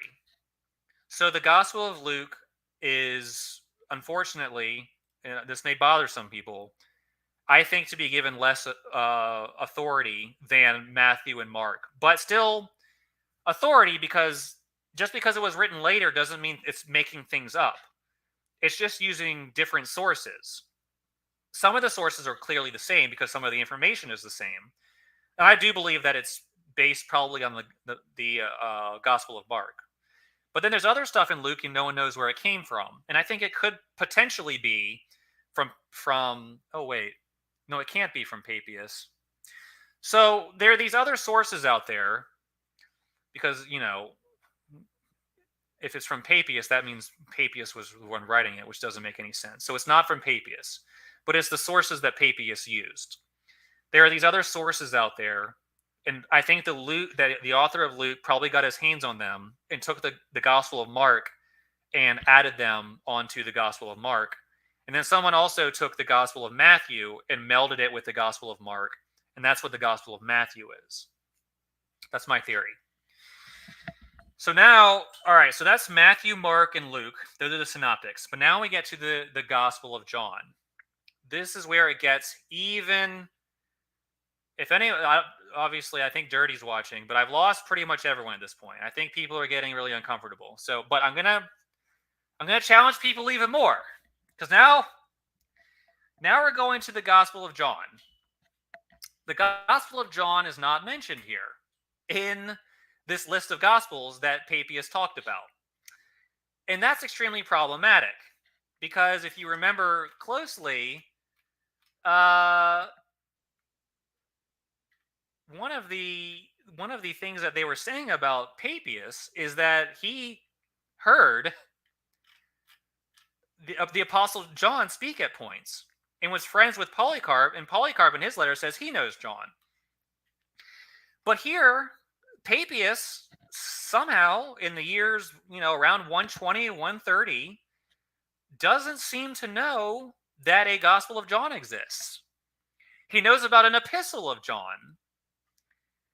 So that is quite fascinating. He's mentioning the Epistle of John, but he doesn't say anything about a Gospel of John. So what does this mean? Well, I can tell you what I think. What I think this means is that the Gospel of John probably didn't exist at this time, which means it was written in the early 200s AD, before Papias saw it, or Papias was writing the things too early to have seen its composition. But there was an Epistle of John. So we know about the Epistle of John. So John's writing, or, there's something from John, and Papias seems to recognize it. But the Gospel of John itself seems to, Papias, who knew John, and who knew people who knew John, Papias isn't aware of it. Which is really, really interesting. And now we're going to segue into something else I want to do. I want to kind of tell people about the Gospel of John. And this is one of the reasons I wanted to do this, because I was having a conversation with someone, and the people who teach things that I think are contrary to what Jesus actually taught often go to the Gospel of John. And I just think what people need to be aware of is there are very serious reasons to be wary and careful about the Gospel of John. And one of them is that it seems to have been composed and created much later than the other Gospels. And if my analysis of Papias is correct, I don't think it was you, Dirty Varmint. I think it was probably me. I think people are getting uncomfortable with what I'm saying. That's fine, though. Maybe someone will watch this and it'll help them. But I'm going to keep going because I think this is interesting. Where was I? Oh, yeah. Yeah. People need to be careful with the Gospel of John. Because when I see things like this, when I see Papias, and this isn't just this, when I see Papias writing in the early 100s, and he supposedly knew John and the disciples personally, and was writing a book about the history of Christianity, and he mentions Mark and he mentions Matthew, and he mentions an Epistle of John, but he doesn't mention the Gospel of John, that's a serious red flag. That's a serious red flag. And I want people to we're going to look at, we're going to take a few minutes here, and we're going to listen to a scholar. Now, this scholar, I don't agree with him on everything. I don't agree with anyone on everything. But I want people to kind of hear what he has to say about the Gospel of John, just so you know what's being said about it, and kind of some of the ideas. And basically what you're going to hear, and I'll play the clip for you. It's about 5 minutes long, and I hope people have attention span along. It's very interesting, so I hope people will pay attention. There are clearly portions of the Gospel of John that are additional elements, and scholars are quite certain about this. The only people who don't believe it are people who are holding on to a traditional view of things that is basically unconfirmed by historical analysis. But but scholars seem to be aware of very serious issues with the Gospel of John, and I want people to be aware of them, not because I want to attack people's faith or anything or attack Christianity. That's certainly not what I want to do. It's because I want people to really understand the truth about what Jesus taught. And if the Gospel of John isn't really what Jesus taught, then Christians need to know that so they don't make mistakes. But let's listen to this scholar and see what he has to say. And this isn't to agree with him. We don't just agree with anyone or believe what they say, including me, but including the scholars. All we do is look at what people are saying and asking how did they come up with these ideas. So let's kind of look at it. Take a second here. All right. But if anyone can't hear it, please let me know. I should have shared my audio. Let's listen to this. We have to realize that when we look at John, we're getting evidence that we're looking at different editions in this one edition. Now, some experts claim there are 5 editions of the Gospel of John. As I hear, these are scholars and critics, not the ordinary reader that reads John as if it was written in 1611 under King James in the King James Version. And other people that read the Revised Standard Version. John is one whole writing, but that is not what is being taught in Roman Catholic schools, what is being taught in doctoral programs, and what is taught in the introductions to the New Testament in almost all the great universities and colleges. I know. All right, so what did we just hear? Sorry, I'm gonna do a little analysis. What he's saying is that what's taught in scholarship is that most scholars believe that the Gospel of John was written in basically 5 steps, or as he put it, there are 5 editions, and he's going to give his reasons for thinking that. And we're going to take a look at them, and I'm going to analyze them, and we'll see how strong his reasons are. But I want people to kind of be aware of this for a number of reasons, mainly because if you're a Christian and people believe these things, you should be aware that they believe them. So if you want to take a traditional view, you can respond to them. But also because there may actually be some truth to what he's saying. And if the Gospel of John has these issues where it seems to have been written in various stages, and you've placed your faith in this gospel, then there's an issue there. And you need to know about it. Otherwise, your faith is in something that's not true. And I'm sure you don't want that. So let's just keep listening. But what he said already, he said 2 things. The Gospel of John, scholars think it was written in probably 5 stages or editions. And that this is the consensus view that's actually not only being taught in secular universities, but in evangelical circles as well, in Catholic universities, in theological seminaries, and introductions to the New Testament. This is what your typical religious studies major is learning, is this view of John, that it was composed over a time period in various stages. And let's look at some of the evidence for that. And this is something I was thinking about doing, but I just wanted you all to see that if I was to do something like this, it's not me just making it up, that it is something that is currently understood and has been understood for a long time. So let's keep going. For many people, but let me try to help you. There are many editions reflected in the present Gospel of John. First, it is very obvious that John 7:53 through 8:11, the woman caught in adultery, is an addition to John. Why? It's not in John. What do you mean it's not in John? Okay, it's not in the early Gospels and not the early Greek editions, and it's in the recent translations in a footnote or at the end of John, pointing out it has been added to John. We know that John 3 is an addition to John. because of the early Gospels.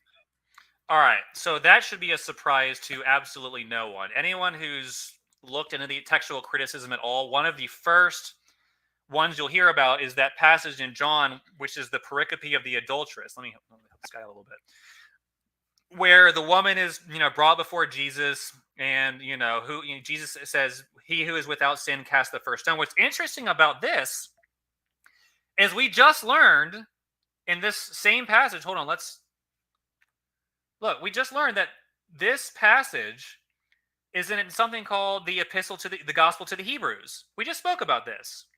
He also gives another story of a woman who was accused of many sins before the Lord, which is to be found in the gospel according to the Hebrews. So apparently this story originally was in the gospel according to the Hebrews, but then later the gospel of the Hebrews was lost, and this story was taken out of it and put into the gospel of John. So, and many of the manuscripts don't have this story, and this is the reason why. It wasn't originally part of John. And this should not be one of the more surprising elements I'm going to discuss here. But it's the other ones. It's the other one. Well, there's just really one that's coming up that I think is incredibly important, and people need to we need to look at this, because I think it causes all kinds of problems. All right, so let's keep going. Actually, if you wanted to spend some time in doing research, I would argue that this is one of the sections in John that's the earliest. That is something added to John can be 50 years earlier than, and that's, I think, the case. And it probably is authentic. The temple is standing there. People are about to stone this woman, and there are priests there. And Jesus says, the one who is without sin, throw the first stone. That is what is in John 53 through 11. The pericope regard the passage regarding the woman caught in adultery. Of course, a lot of people are asking, now, what were we doing? Were these people voyeurs watching? How do they say? So that's pretty interesting. I actually kind of agree with that. I think that this story about the woman caught in adultery is actually an original element of Christianity. But as we saw from Papias, it was taken from one of the first gospels and added into a later gospel, which is the Gospel of John. So this story is actually something that actually happened and should be part of the Christianity, but as part of a different document. It was taken out of the original document and put in the Gospel of John. And that's kind of what he's arguing right here. We caught her in the act of adultery. Let's not go that way for the. So we know 7. Hold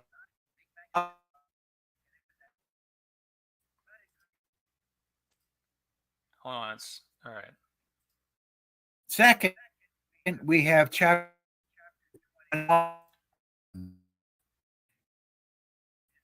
The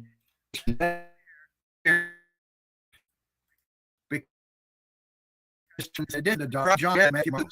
The Synoptic Gospels, Matthew, Mark, the same eye. John is different. So the last chapter of John 21 sees a problem with John and Matthew, Mark, and Luke, and it tries to bring it in. For example, Peter is becoming the hero, and other things that we point out if we were just working on that. All right. Sorry, it seems like I'm having audio issues. All right, my bad, people. I think my computer is really old and it has hard time when I'm doing StreamYard and YouTube at the same time, so hopefully it won't be an issue. If it's too bad or I need to repeat something, let me know. All right. Let's take a look at that. So what he just said was the gospel, chapter 21 in the Gospel of John is an addition. Now, why do people think that? Let's take a look. If you read, here's chapter 20. Here's what scholars think was actually the end of the Gospel of John. Chapter 20 is the original, final chapter of John. If you go down to the end of chapter 20, here's what it says. Why this gospel was written. Chapter 20, verse 30. Therefore, many others, so it's, he's talking to Jesus. Jesus said to him, because you have believed me, because you have seen me, have you believed? Blessed are they who did not see and yet believed. Therefore, many other signs Jesus also performed in the presence of disciples, which are not written in this book. But these have been written so that you may believe that Jesus is the Christ, the Son of God, and that believing you may have life in his name. Wow. Sounds like a perfect place to end, right? This is why the book is written, that you would believe, not everything is written in this book. And yeah, good a good ending. But wait a minute. Hold on a second. Chapter 21. It's almost like after, and then it says chapter 21. It just sounds like chapter 20 just ended. And then in chapter 21, it says, after these things, Jesus manifested himself again to the disciples at the Sea of Tiberias. And there's another chapter here. Wait a minute. It's almost like, oh, P.S., we wanted to tell you about these little events too. It's kind of like almost how it goes. And then if you go to the end of chapter 21, it ends in almost exactly the same way. It says, and then there are also many other things which Jesus did, which if they were written in detail, I suppose that even the world itself would not contain the books that would be written. It sounds very similar to the last part of chapter 20. Chapter 20. Let's read chapter 20 again, just to kind of look at this. We go down to the end of chapter 20. Why this gospel was written. It sounds like someone signing off here. Therefore, many other signs Jesus also performed in the presence of the disciples, which are not written in this book. But these things have been written so that you may believe Jesus is the Christ, the Son of God, and then believing you may have life in his name. So it's like, okay, the book is finished. We didn't write everything. But the things we did write, we wanted you to know that we wrote these because Jesus Christ is the Son of God, and you would want to have life in his name. This is the end of chapter 20. But then it goes on. There's one more chapter, and it records another series of events. It's very strange how it happens that way. And let's see. Yeah, and then it says in chapter 21, verse 24, this is the disciple who is testifying to these things and wrote these things, and we know that his testimony is true. Wait, what? We? We know? This is the disciple who is testifying to these things and wrote these things, and we know? So it seems like what may have happened is a group of people. I mean, I don't understand how else you could interpret the word we.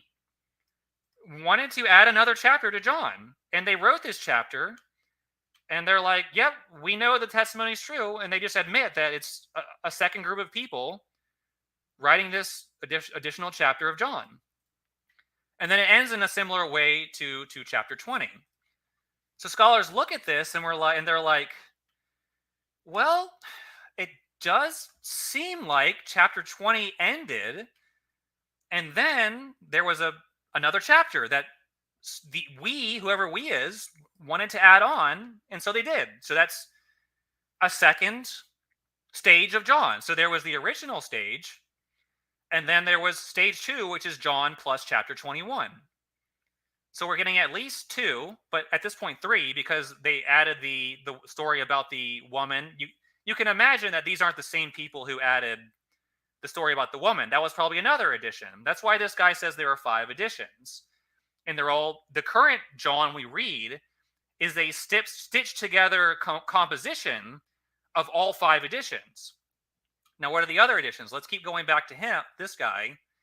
I'm sorry, people, I have to take another break. Another 2-minute break. I'll be right back. I hope you're enjoying this. I hope it's not too boring. We've got a little bit left, maybe half an hour left. So if you're interested, stick around. We're gonna kind of go down this route, and we're gonna keep going down this route, and then we'll have some final thoughts, and then we'll call it an end. But I'll be right back in a minute or two.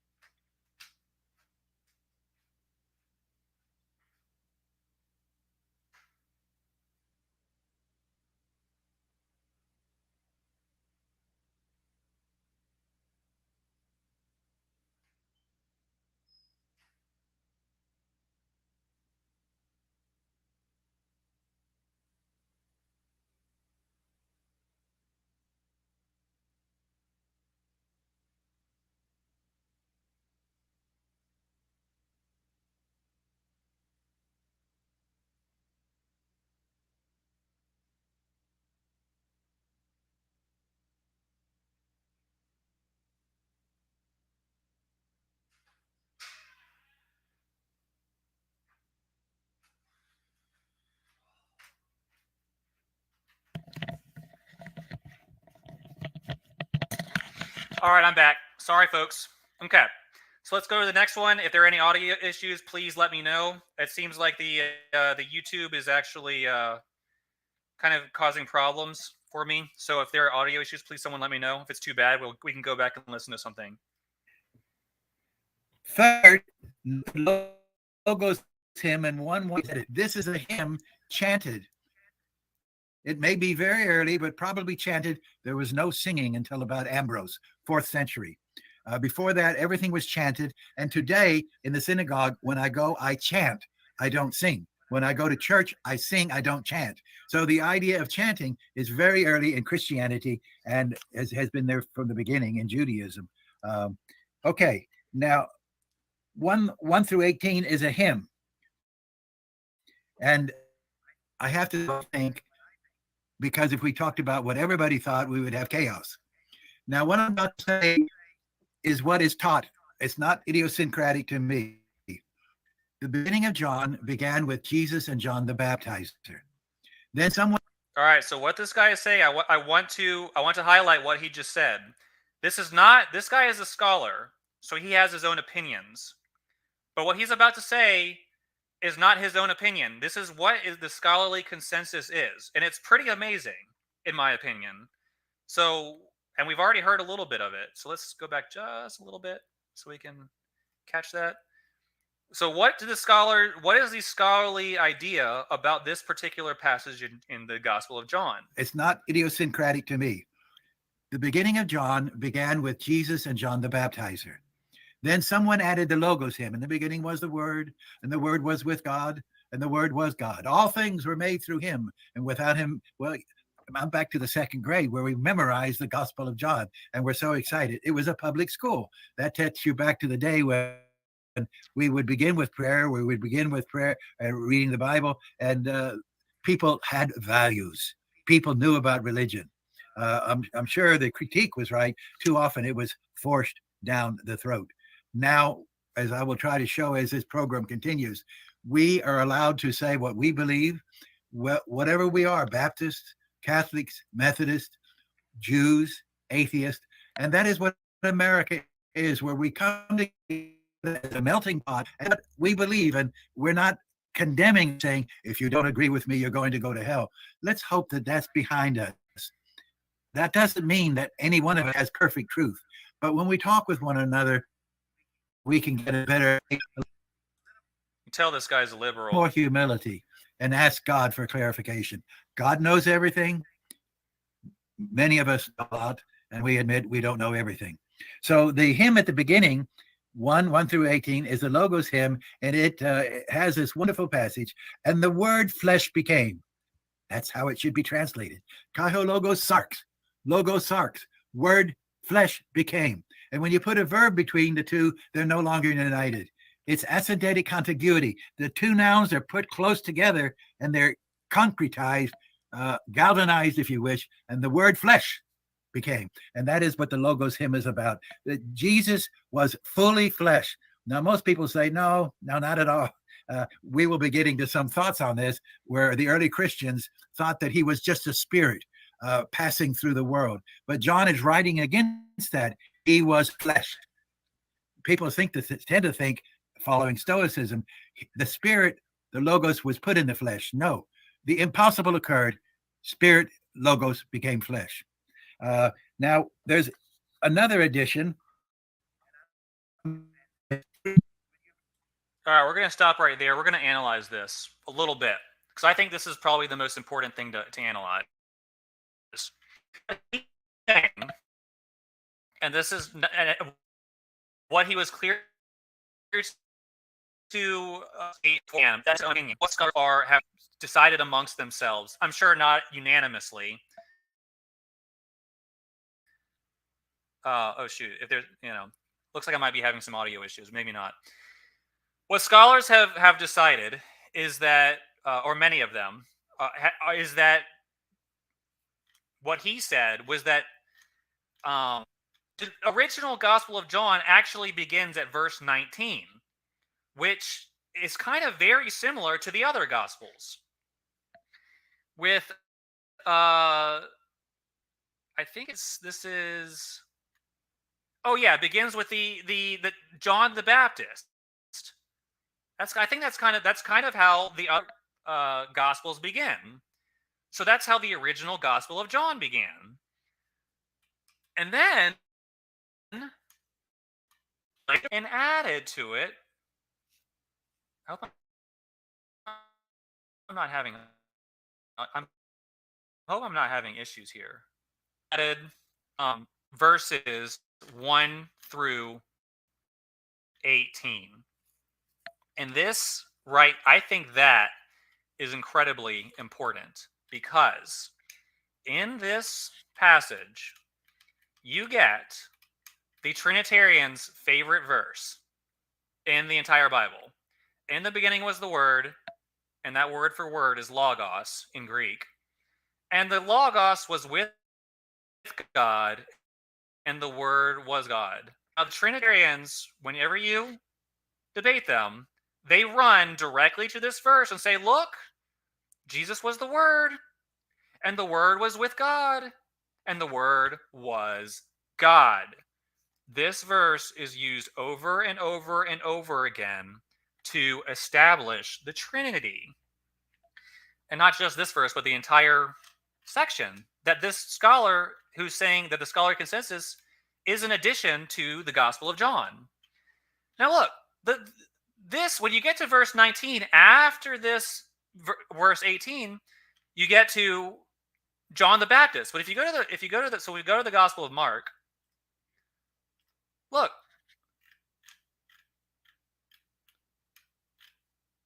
it starts with John the Baptist. As it is written, behold, I will send my messenger ahead of you. The beginning, it has one verse here, the beginning of the gospel of Jesus Christ, the Son of God.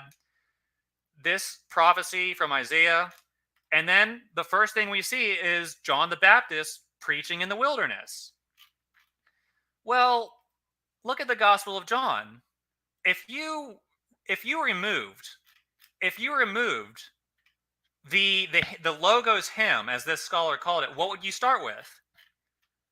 You would start with John the Baptist baptizing in the wilderness, just like the other Gospels do. Isn't that interesting? Or just like the Gospel of Mark does. And there's another aspect about this. There's another verse in this one that troubles me very much, and I think it's worth, if what this person is saying is true, and I'm not, he's not infallible, but I don't think I'm just using him as to show that this is not me just making things up. This is what the scholars are saying. Not that they're infallible, but I think it kind of makes sense. Look at this verse right here. Verse 17.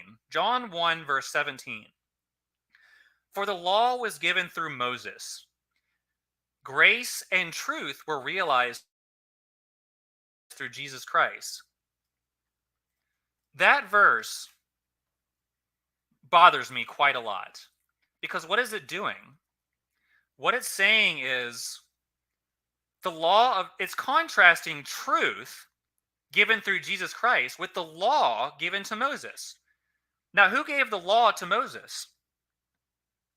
It was God. If you go back and read Exodus, Moses was given the law by God, the creator of the universe.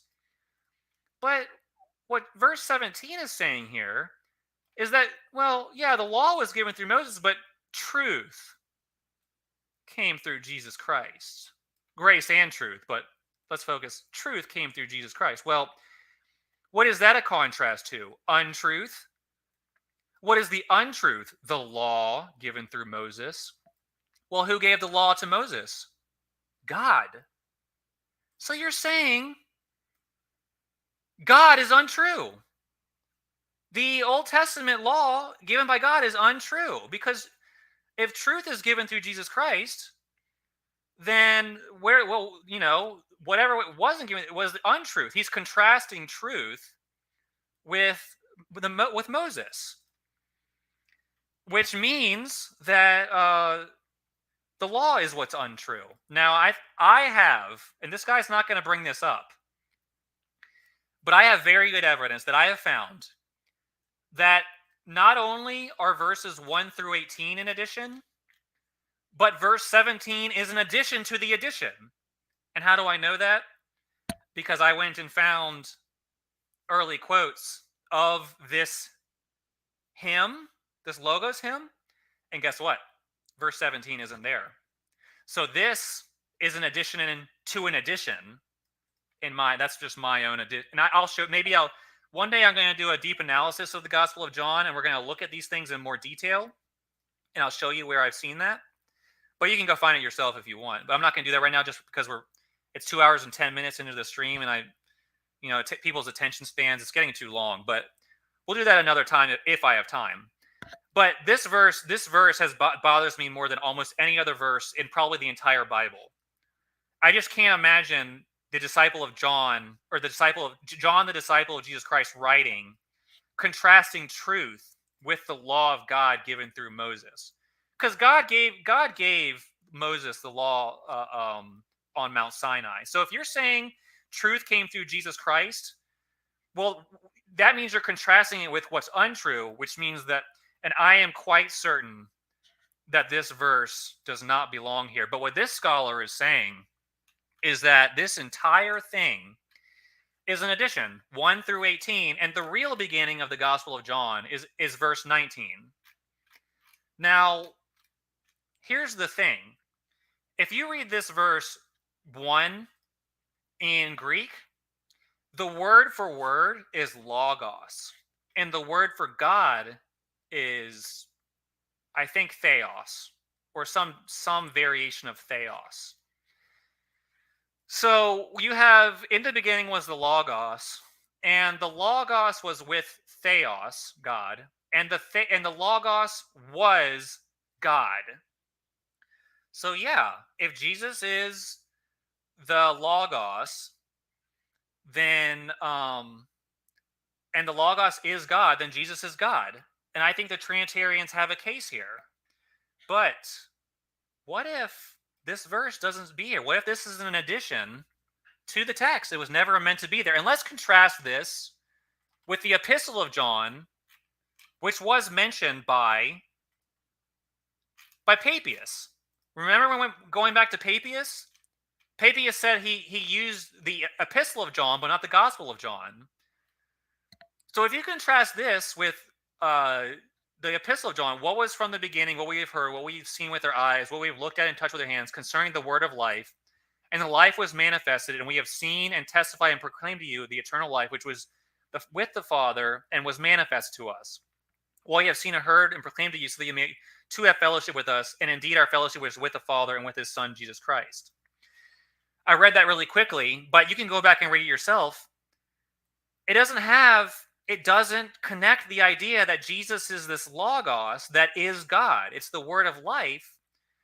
But I think whoever inserted this notion of the logos being theos kind of was reading the Epistle of John, played off of it, and inserted his own ideas. Now, why would a person do that?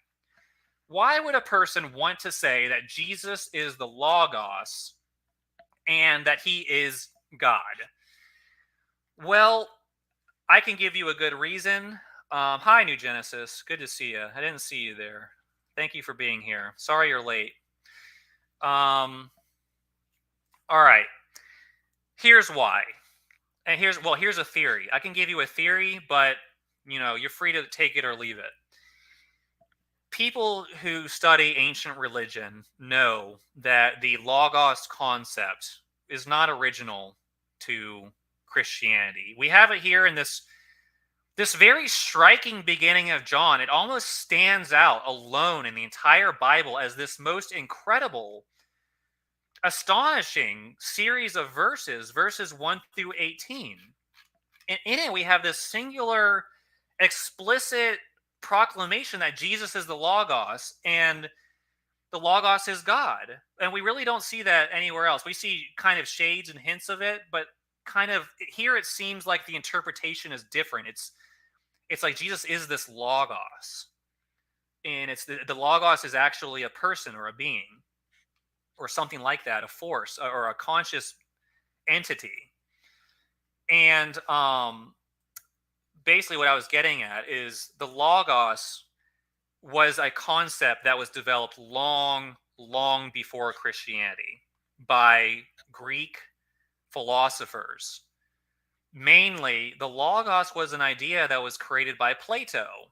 Or maybe it wasn't created by him, but it was certainly popularized by Plato. And Plato said that the Logos, Plato lived about 400 years before Jesus Christ. And Plato said that the Logos was the divine mind. The Logos is the source of creation, the intelligent source of creation that is the cause of all creation.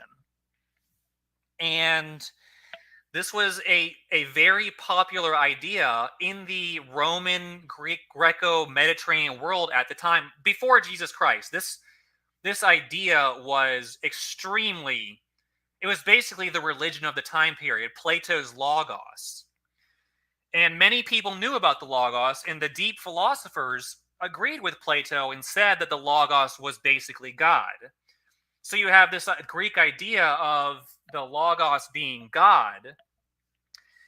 And so I think what's going on here, and as you heard the scholar say earlier, this whole passage is an addition to the Gospel of John. And who wrote it? Well, it seems to me a likely candidate is a Greco-Roman convert to Christianity, maybe along the lines of a Justin Martyr or even an Irenaeus or somebody like that. We don't know. Who had access to the manuscripts and was a believer in this Greco-Platonic idea of the Logos being God. And my guess is that as Christianity was spreading, the Messiah of the Jews wasn't selling well enough. So we needed to popularize Jesus. We need to make him, Jesus for the masses. Well, the masses believed in the Logos. And people would have understood the Logos. They wouldn't have understood very well the idea of a Jewish Messiah, because the Jews were a small ethnic tribe in the middle of out in nowhere, whereas Plato's Logos was well known by basically everyone and all the philosophers by the time. So I think what happened was some pagan convert to Christianity who, for whatever reason, probably because he thought he wanted to popularize Jesus, said, well, you know what? Our Jesus, guess what he is? He actually is the Logos. The Logos that you all believe in, that's what our Jesus is.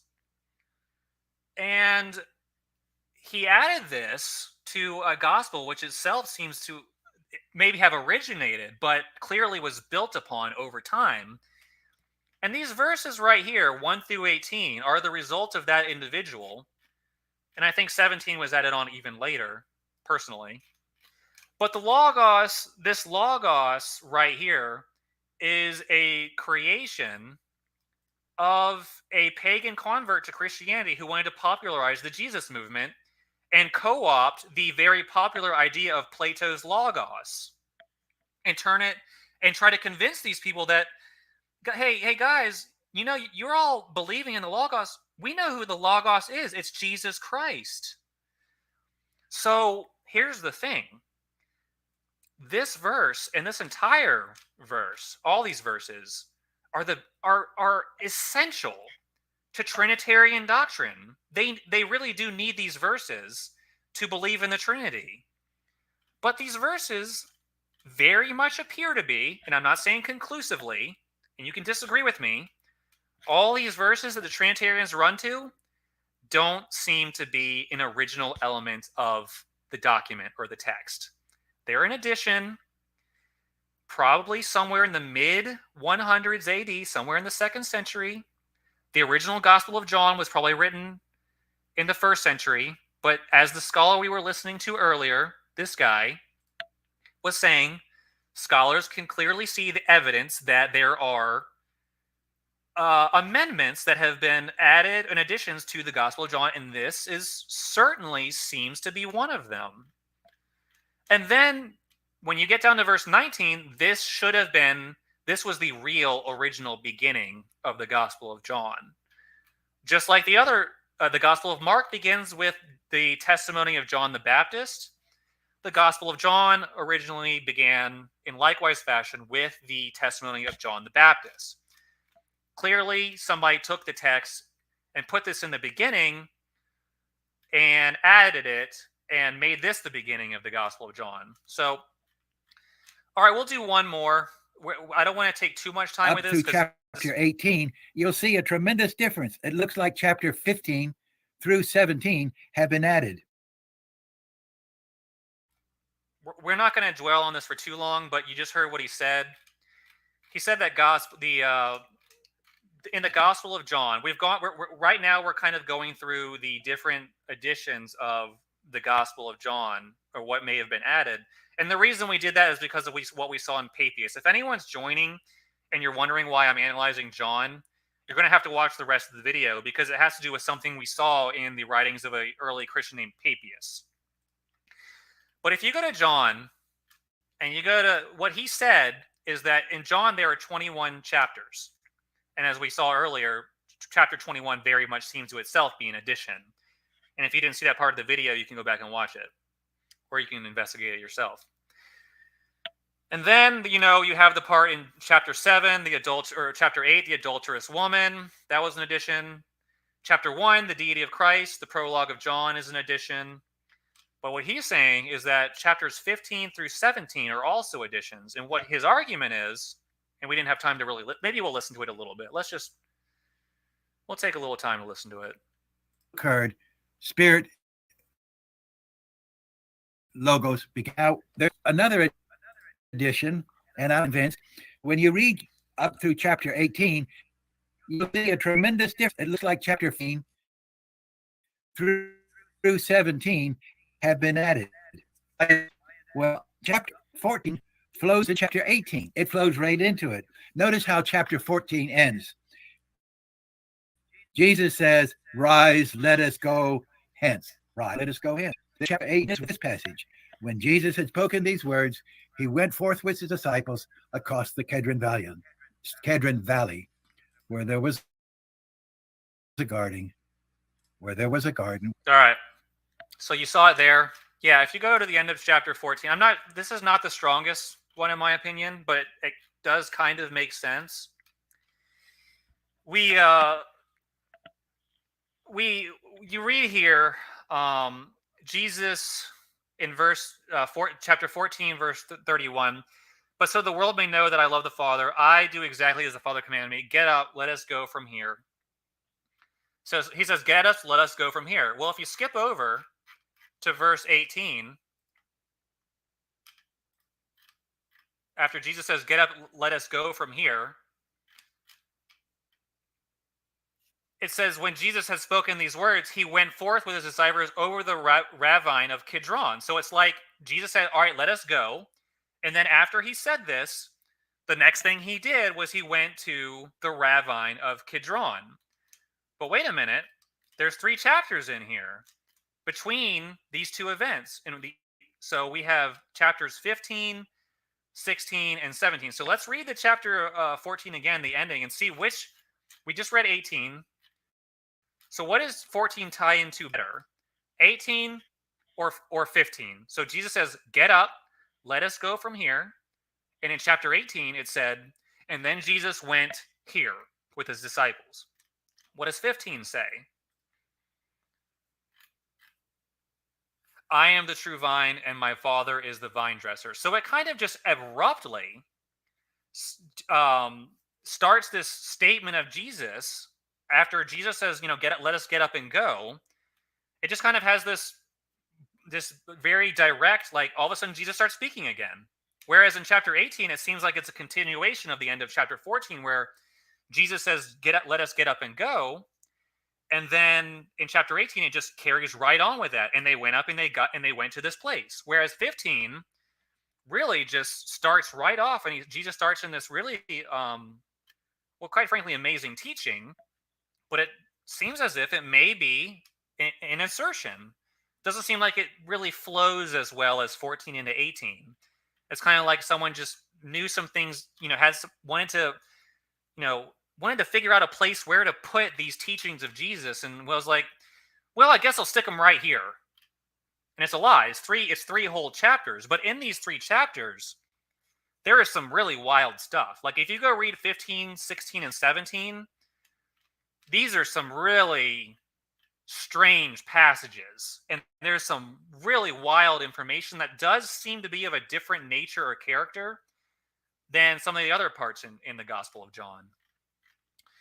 All right, but who knows? Maybe we're reading into it much. It's kind of hard to know for sure. But I think one thing we can say is that it very much there's a lot of questions about the Gospel of John.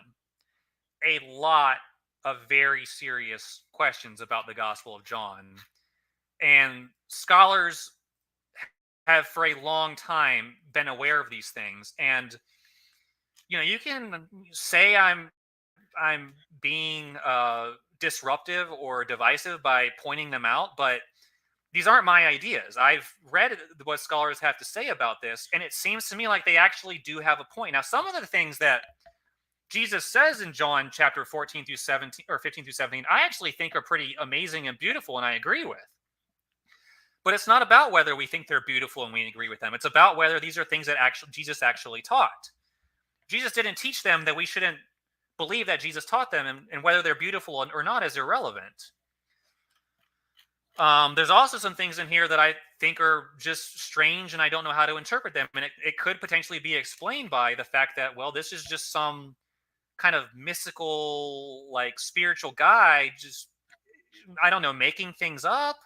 Or could it be that somebody found things that Jesus said and didn't really have a place to put them, so he stuck them in the middle of the Gospel of John?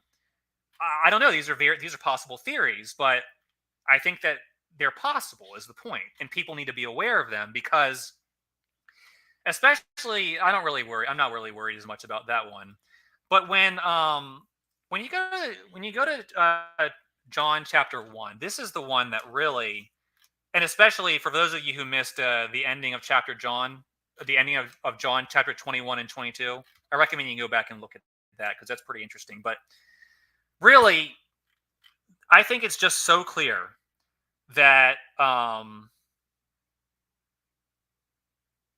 is it a coincidence if your theology comes up with the exact same is it a coincidence if your theology comes up with the same conclusion as a scholar who used textual criticism instead of theology?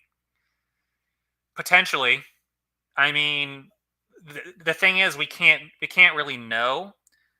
All we can do is go by the cues that we have and the information we have, which is unfortunately not very much.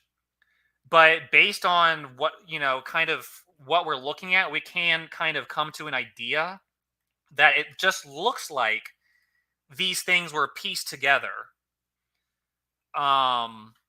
Potentially. And the reason you wouldn't believe that is if your faith is based on thinking that this book all needs to be seen as like a book written by God that is all like true, and not only true, but as it's presented. Like everything here is presented as being written by the Gospel of John. Sort of. It doesn't actually say that. Like it doesn't say that John, I'm writing this. So there's that. But like the traditional Christian view is that John wrote this. He wrote all of it at one time, and that letter that was written by John in the beginning is basically the completion of what we read. There's no reason to doubt that anything was added to it or anything was taken away. It's perfect. But when you when you don't presuppose that, and you kind of just look at things objectively and just ask, well, what reason do we have to believe that? Well, the fact is you really don't accept that it's just kind of like what the religion teaches. If you just look at things objectively, there appears to have been some sort of manipulation or addition or redaction or multiple people changing things and adding things here and there that seem to be a particular problem in the Gospel of John. And the reason I think that's important is because people are basing their entire theology and their lives and their eternal souls on these texts. And I think it's really important that we ask ourselves Why should we do that? Especially when it comes to the Trinitarians, as I've already mentioned. If you've ever had a debate with a Trinitarian and they're trying to prove the Trinity to you, they are immediately going to run they first to John chapter 1, the Gospel of John chapter 1, verses 1 through 18. And I've seen channels that teach the Trinity, and they read these verses over and over and over again. And people, I'm telling you, scholars have basically determined, as far as the evidence, that these verses should not even be there. These verses should not be in the Bible. They were added at a later time by someone who wanted to inject Logos theology into Christianity. And my guess is because they were Greek pagan philosophers who converted to Christianity. This is just my theory. I think it makes sense, though, because if you go read the history of Logos theology and Logos religion, the Logos was popular in Plato's time. Plato was a living legend in his own time. He started a really important school called the Academy in Athens, and he was a student of Socrates, who was also very famous. And Plato popularized the idea of the Logos 400 years before Jesus Christ. And by the time Jesus Christ came around, the Logos was the going idea of the notion of the nature of God in the Greco-Roman world amongst the popular philosophers. So it's very easy to see how early Christians would have wanted to popularize the ideas by turning Jesus into Plato's Logos. And when you look at the fact that it just very much appears that it just doesn't kind of fit. That's it. If one verse is a lie, I think you're being sarcastic there, Dirty. Oops. But I just want people to realize if you're putting your faith and you're trying to teach the Trinity, and there's also a lot of other things about the Gospel of John that are, again, I don't want to just go ahead and say like reject the Gospel of John, because it does seem like there's truth in it. But at the same time, I think people need to be very careful with the Gospel of John. And it also very much appears to me that the Gospel of John was edited in at least several stages over time. And people will say, well, how could anyone who thinks that calls himself a Christian say something like that? And it's not about being a Christian. It's about believing what's true. And if this is true, then a Christian should believe that. Because I don't think God wants us to believe things that are not true. I mean, God doesn't want us to believe, well, it's, I gave you a book and, the things that weren't true in the book, but, you're supposed to believe the book. It's like, no, a Christian isn't, beholden to a book. The Christian is beholden to whatever's true. Okay? And all right, going back to Papias, because we did start with Papias. I think there's good news and there's bad news for those people who have a traditional understanding of Christianity. And I'll give you the bad news first. The bad news is if your faith is placed in the book being a perfect manuscript that is basically inspired by God and a direct transcription of what God wants us to believe, then I would be feeling troubled by what can be learned according to this historical investigation I did today. I would be troubled by it. The bad news is that I don't think that view holds up to an evidentiary analysis. The good news, though, is that there are very good reasons to think we have the real words of Jesus Christ, and we have good reason to believe that Jesus Christ we have the words of Jesus Christ because there was really a person or multiple people who wrote these things down, and these sources have come down to us, and they are contained in the current gospels. The problem would be, so that's great news to me. That's like, the problem is if your faith is in the book instead of Christ. If your faith is in the book as being a necessary and complete element of the faith, then you're running into trouble. But if your faith is, if your faith is in just asking what Jesus taught, and can we trust that there was a Jesus and we know what he said, essentially, or basically, or generally, then I think you should be very much encouraged by the information we read today, because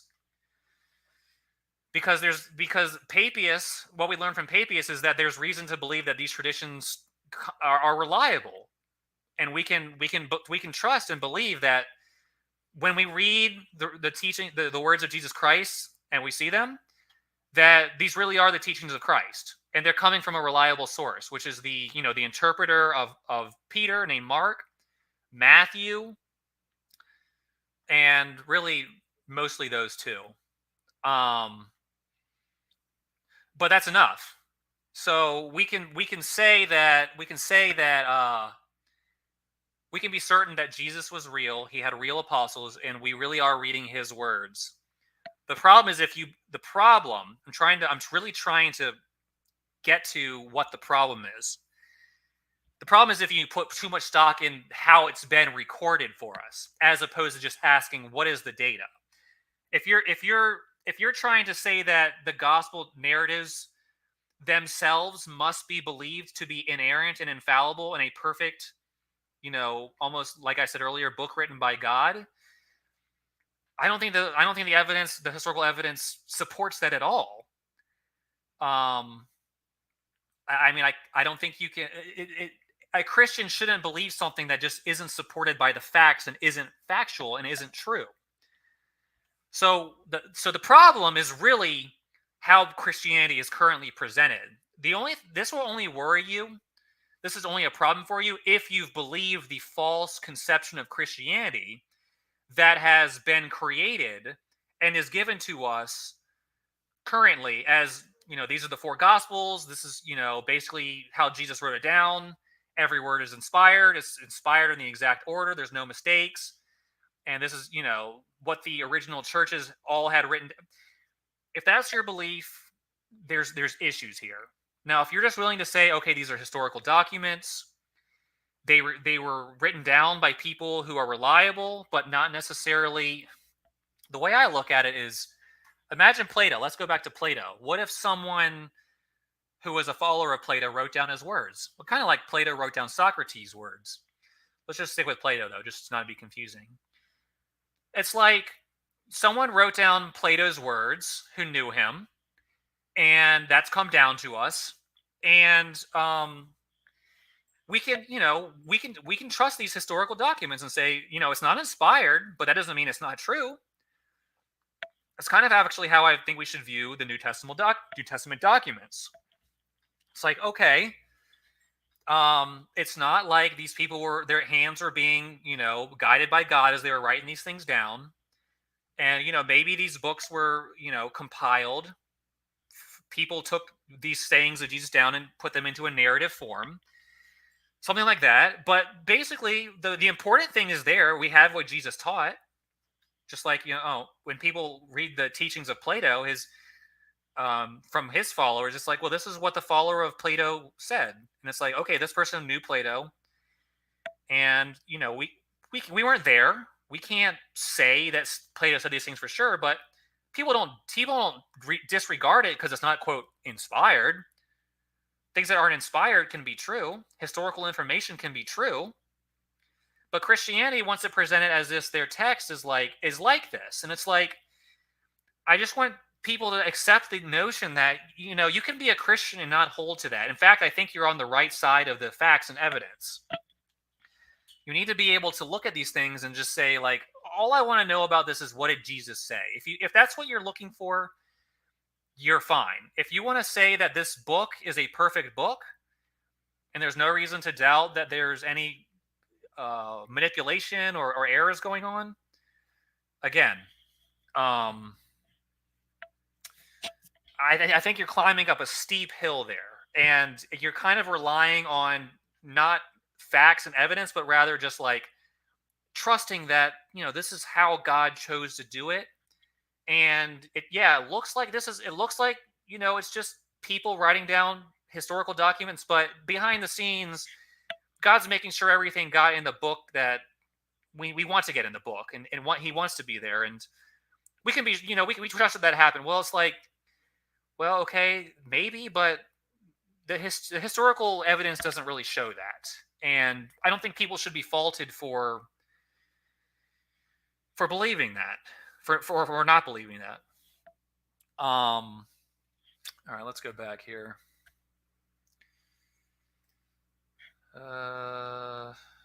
Oops. What do I want to do here? All right. All right, we're gonna wind it down. So I've said a lot of controversial things tonight, and I know people are gonna keep whoever's not. I mean, who knows who's even gonna see this? But a lot of people, some people who say it may say like, this is divisive. It's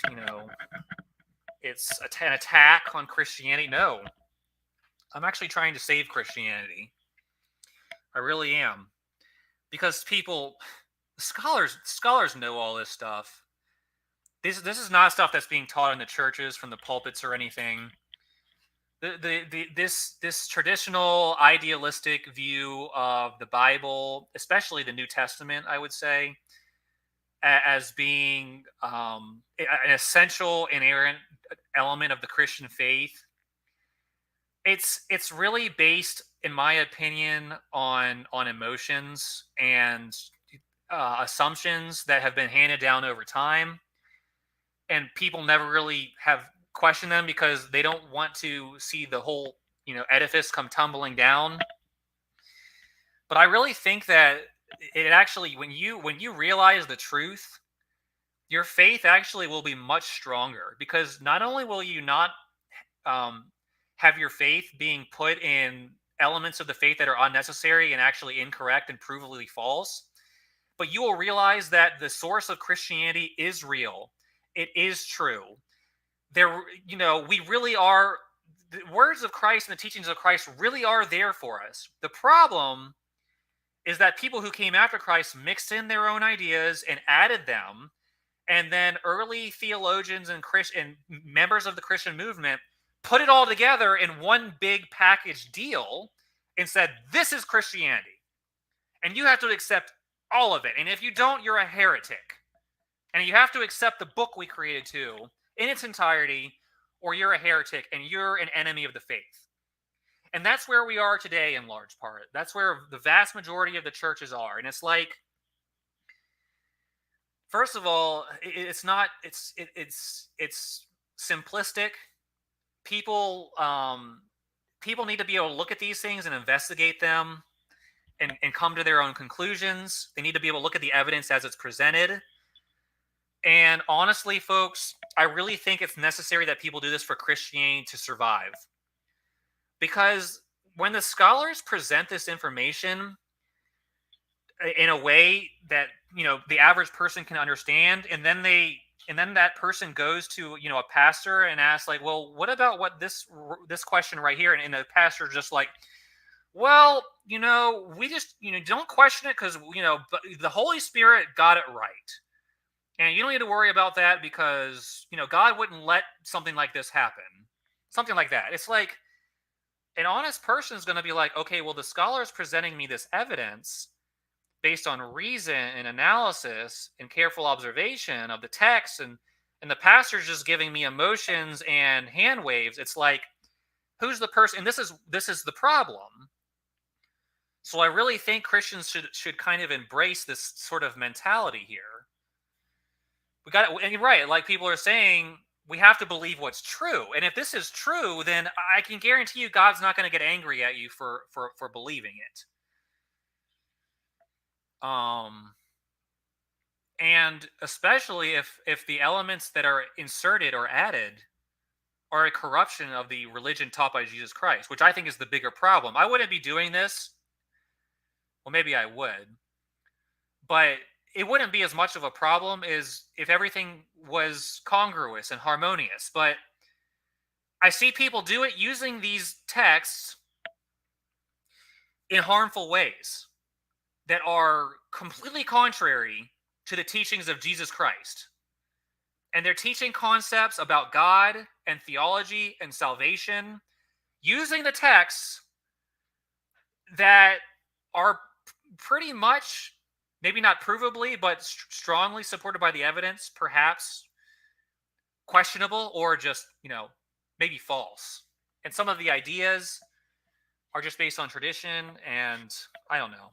I'm really going on. I'm rambling, but I'm trying to make the case as best I can that the presentation that has been given to us of Christianity is built on quicksand, but the core of the faith is incredibly robust. And people lose their faith when they find out that there are errors in the false, corrupt version of Christianity that currently exists. And they basically, the proverb is to throw the baby out with the bathwater.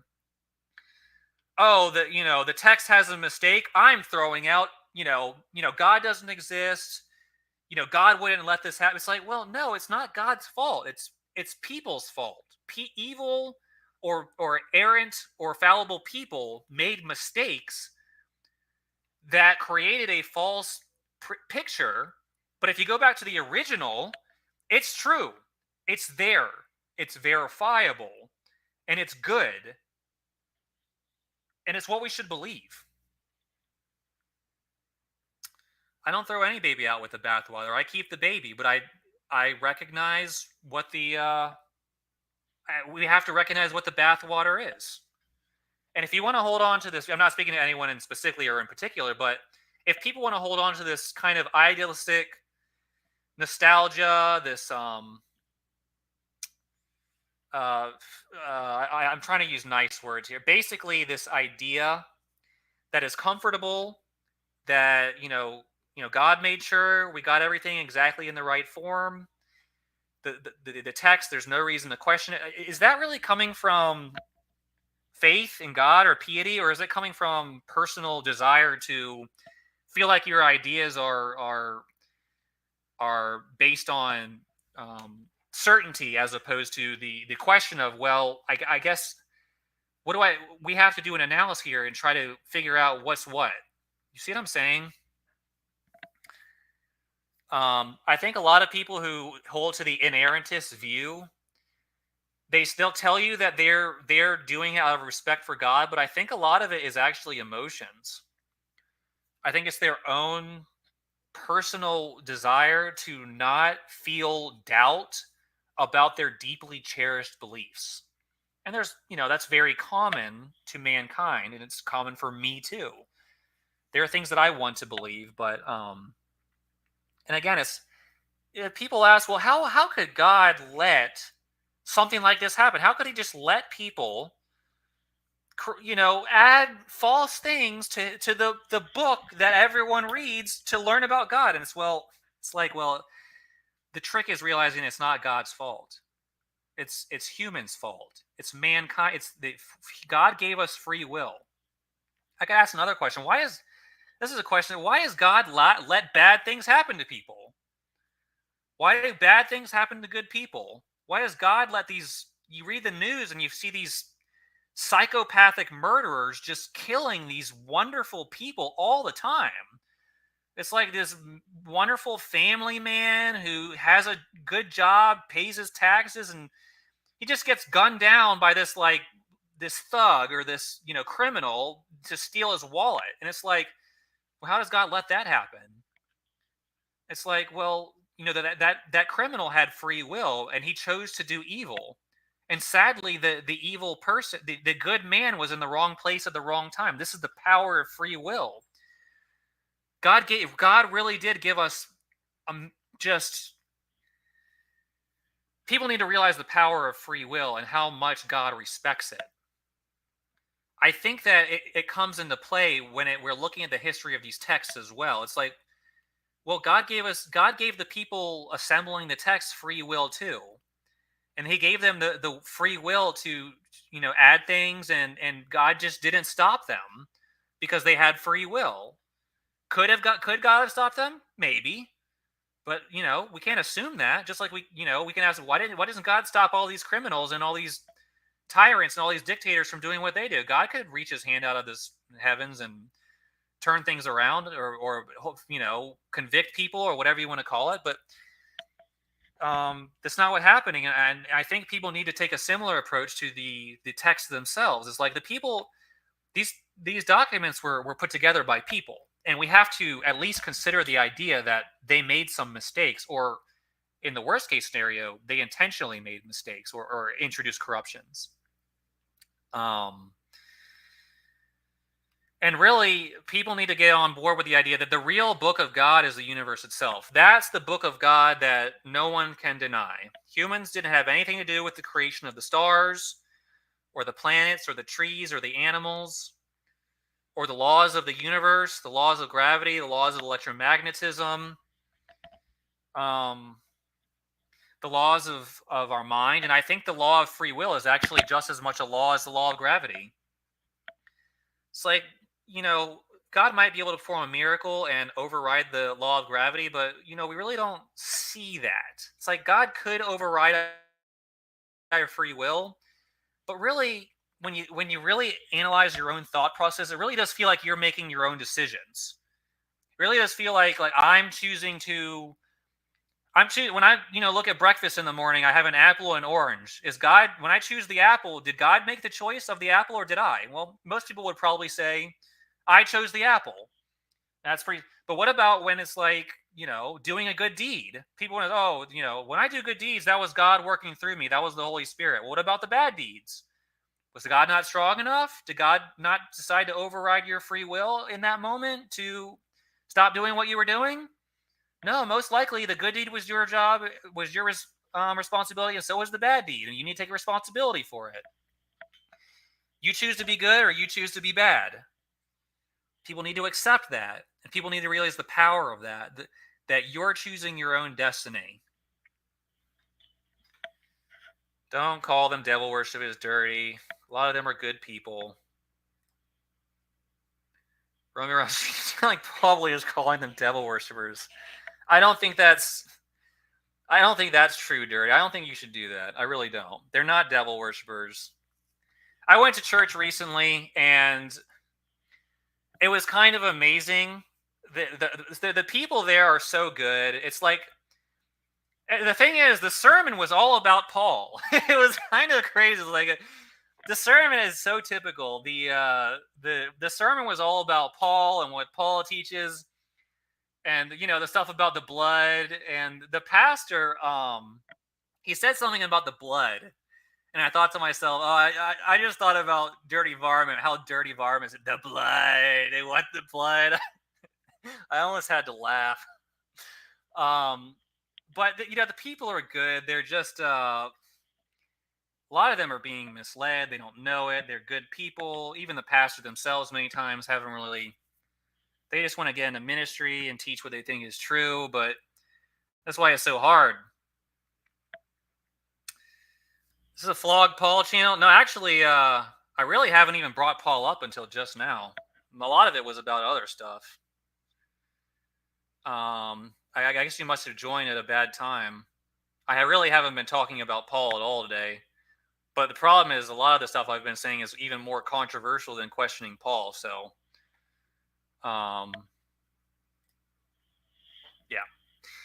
Where was? Oh, yeah, free will. So free will, I see it as being potentially a part of having, God respected the free will of the people who were involved in the early church. That's why the Catholic Church existed for 1,000 years. That's why Islam exists. That's why Hinduism exists. That's why Mormonism exists. That's why Jehovah's Witnesses exist. Really, do you really think that Protestant Christianity, or whatever brand of Christianity, is the only one where God said, I'm gonna make sure these people get it right? Or is it perhaps that God's letting everyone come to the truth as they are able. Now, that doesn't mean nobody's right. Somebody's right. Well, there's another possibility: everybody's wrong. But the people who believe the truth, they believe the truth. So it's not like nobody's right. So it's just a matter of who's right and how do we figure out who's right. Another thing about the Catholic Church, which I'll just mention as an aside, when we're going back to the part about Jesus teaching in Greek, I mean, think about it. The Catholic Church conducted its services, its masses in Latin, and they presented that as true Christianity and people followed it for 1,000 years. That makes no sense whatsoever because Jesus spoke Aramaic or Hebrew. The New Testament's in Greek, which is sort of an issue already. And the Romans were the conquerors of Jesus Christ's people, the Jews. And can you imagine Jesus establishing his original church and telling the worshipers to speak in the language of the people who were conquering them, and he was the Messiah of the Jewish people? This is just a sign of how crazy things got for so long. So just think about that. For 1,000 years, God was, one way you can think about it is God was letting that happen. The entirely obviously wrong idea of what people should be doing to worship God was just how things were done for most Christians for over 1,000 years. Yeah, Latin was a dialect from Jerome, but why would masses be conducted in Latin when Jesus was the Messiah of the Jews who spoke Hebrew and Aramaic, and the New Testament documents are written in Greek? The reason is because the Roman Catholic Church, they wanted to speak Latin. They spoke Latin so that other Christians, they turned Christianity into a religion that spoke Latin. Anyways, that's completely off topic. Not really though, because we saw the part about how the Gospel of Matthew was originally written in Hebrew, which if we really wanted to know exactly what Jesus taught, we would want to know what he actually said, and Jesus was speaking Hebrew or Aramaic. I don't really know what the difference is. I probably have to research, but what I understand, it's pretty similar languages. But yeah, and that was an interesting thing.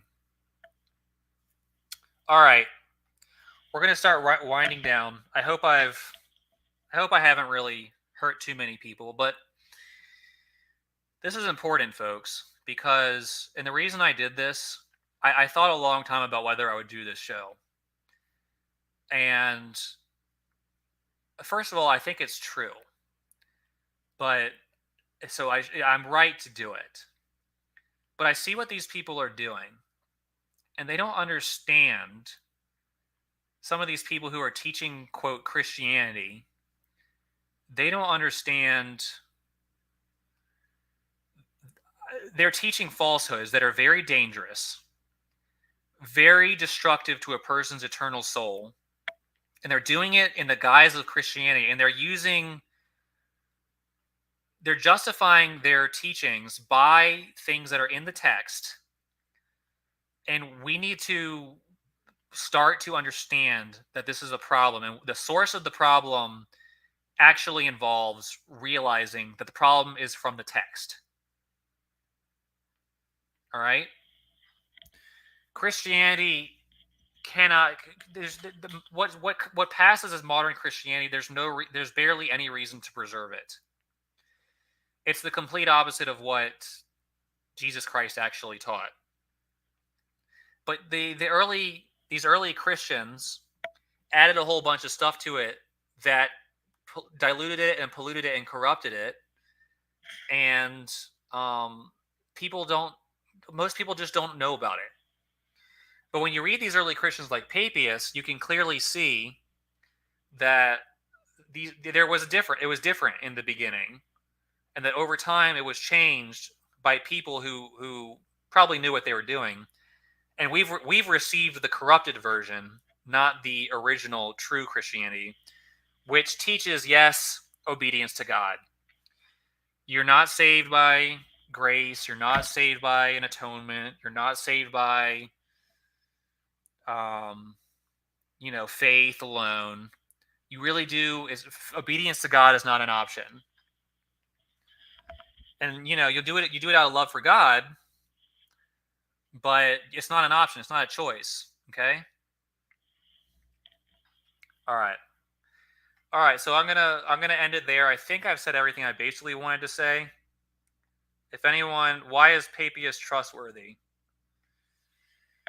Well, as I said, I recommend you go back and watch the video, Ryan, because I kind of addressed that in the beginning, why we should take him seriously. So I know you came kind of towards the middle of the stream.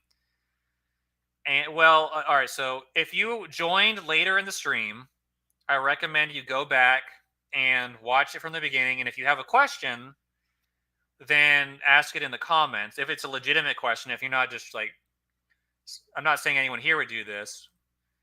Yeah, go watch the beginning, and I'm sure you'll find reasons for criticism. Not that that's wrong or anything, but a 2-minute answer. Because he knew people who knew the original apostles, and he wrote a really important book that contained all the information that he had about what he learned from these people. He lived in the early 100s. He apparently knew the apostle John personally, and another important figure in early Christianity called Polycarp. But he also knew other. Basically, he was familiar with the teaching, the direct. The people who were disciples of the apostles of Christ. And so he is a very important source of, he would have known. And he asked them, like, what did Jesus say? Like, when you heard Jesus speaking to him, to you, like, what was his exact teaching? And he wrote it down and then put it in a book. So that's why we should kind of at least consider what he has to say. As for okay, we're hitting the 3-hour mark, so we definitely want to close it down pretty soon here. I'll be willing to answer some questions, but if I don't see any questions, I'm kind of just gonna say I'm not sure what shows I'm going to be doing or presentations are going to be coming up. I have some ideas, and I'm not sure what the schedule is going to be. I am actually extremely busy, and I don't have a lot of time to do these presentations. I wish I did.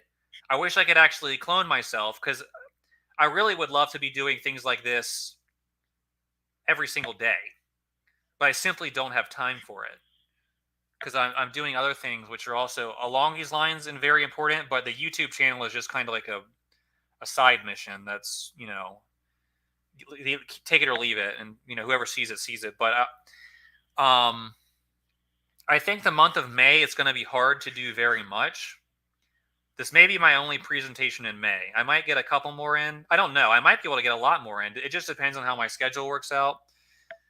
But I want to go more into the philosophical aspects of things about human nature, the mind, and free will, as opposed to strictly analyzing religious concepts, the history of the religion, the theology, kind of tying the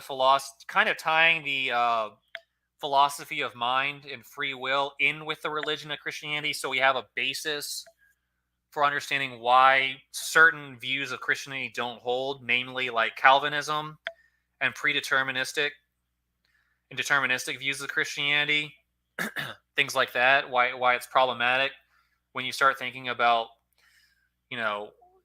actual human nature, God's nature, free will, the mind, and things like that. So if I have time, we might go in that direction, but it really, honestly, I could change my mind at any point.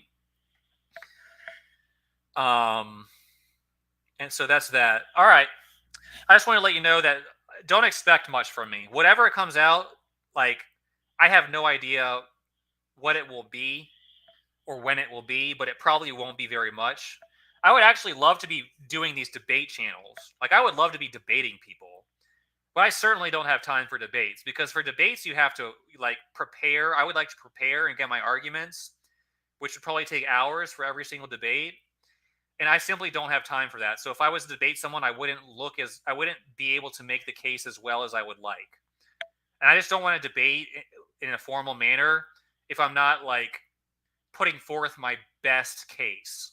and I just can't do that in the current time frame with my current schedule.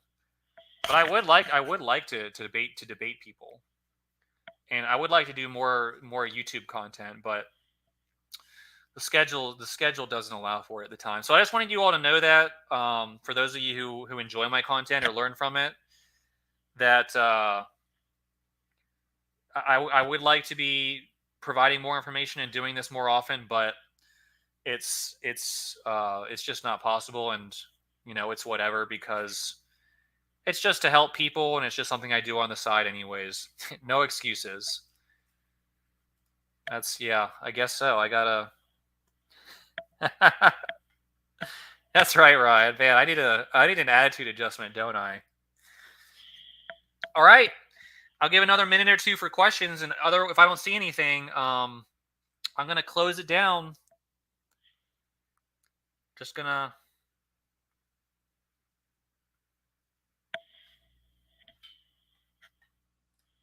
Everyone be too scared. I'd like to believe that.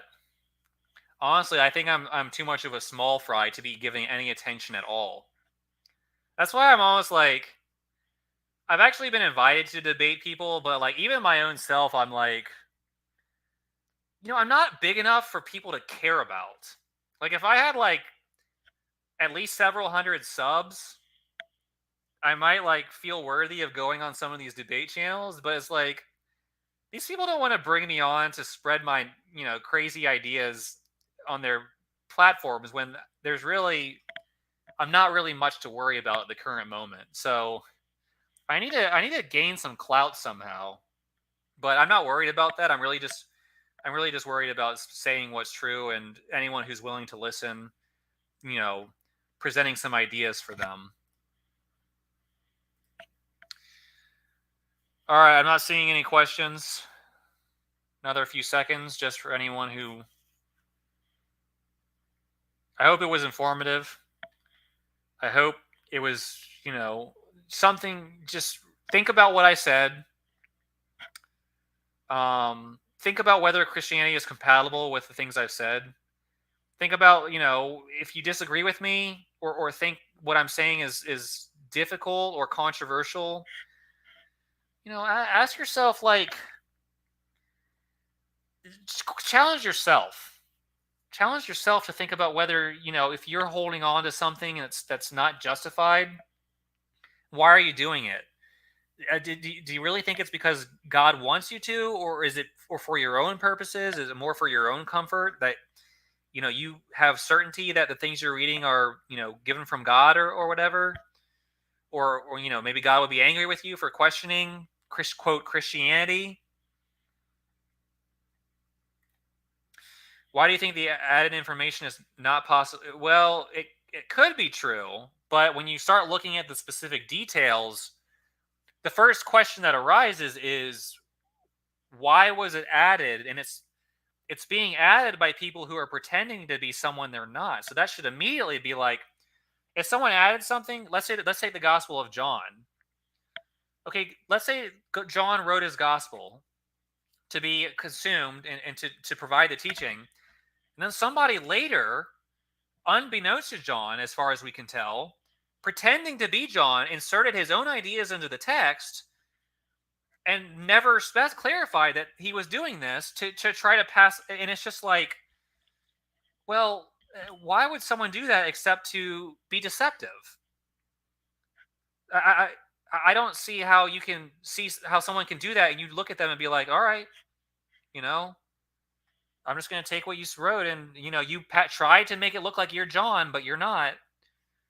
And some of the information seems to be foreign to Christian history teachings, foreign to Hebrew thought, things like that. It's like, how do you know which one is the pure? We don't. We have to look at what we have and kind of see what might have changed. And I think some of it's kind of obvious, to be honest. We don't have the original version because, as I said earlier, some of the people who came after John and the apostles destroyed all the early manuscripts, or they were lost one way or the other. So I don't have the original manuscripts. We don't have I guarantee you, if we went back, we would probably see, if we could get them back, if we could conjure them up from wherever they were, however, wherever they were, or whatever they were, we would probably see a number of different versions of the Gospel of John, and the one we read is only one, and it was the one that was selected by some of these Christians who thought it painted the idea of Christianity they liked the most.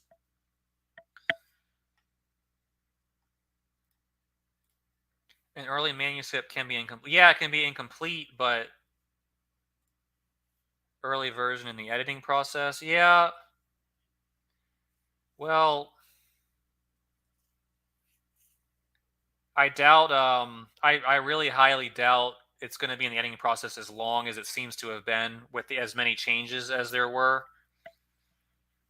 I think what happened is, most likely, John maybe wrote a gospel, and then other people got his gospel, and a number of different people made different edits at different times and different places, and then at some point it all got compiled into one final version of the Gospel of John, and that's what we currently read. That's what the evidence seems to suggest to me. Especially, you didn't see the part where Papias is listing the Gospels he's aware of in the early 100s, and the Gospel of John is not one of them. So how does someone who knew John personally, or knew people who knew John, and who knows about the first epistle of John, he's mentioning the Gospels, and he doesn't seem to be aware that there's a Gospel of John? No, they can both be true. Kings and Chronicles, they can both be true.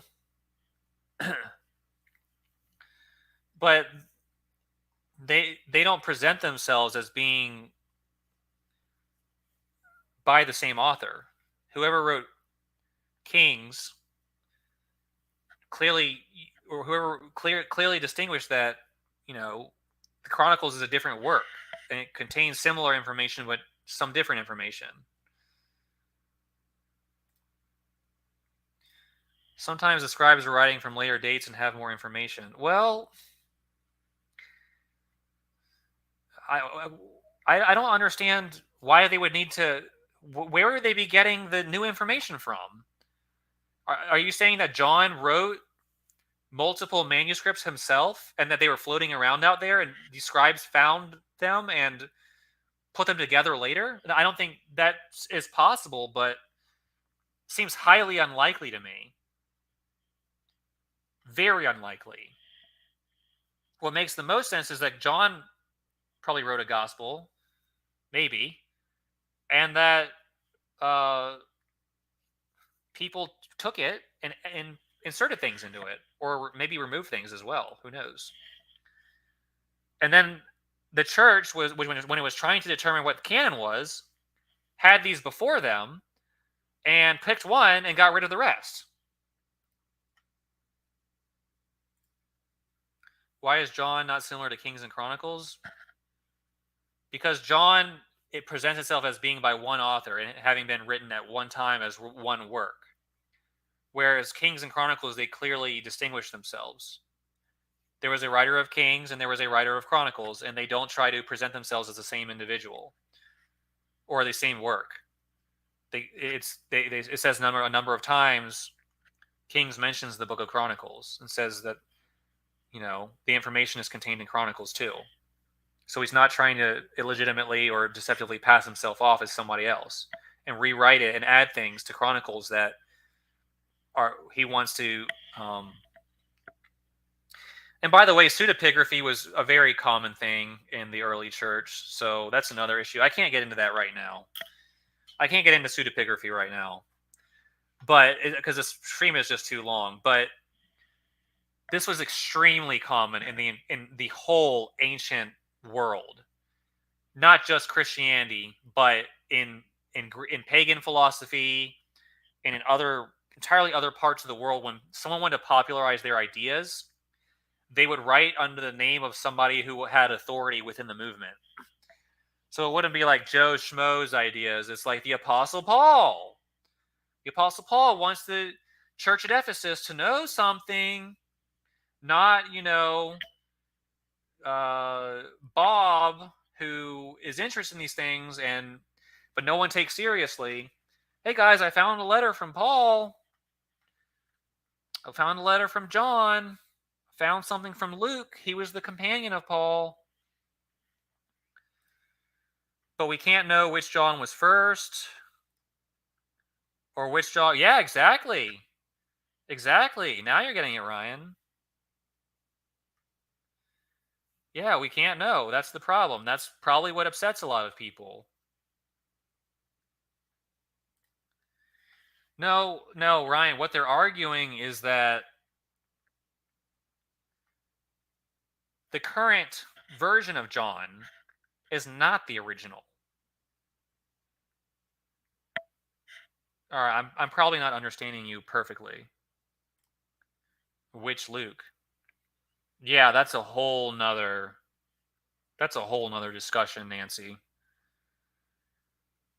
That's a whole nother discussion. Luke Acts is I'm thinking about doing a video on John and also a video on Luke Acts to try to show people about some things about that. You are arguing things are added, yet you can't know. Why? Of course, I can't know for sure, but the evidence clearly seems to indicate that, and there are good reasons to believe it. You can't know anything for it. You can't know that John wrote the gospel. So, I mean, I don't see what that proves. I don't see what that proves at all.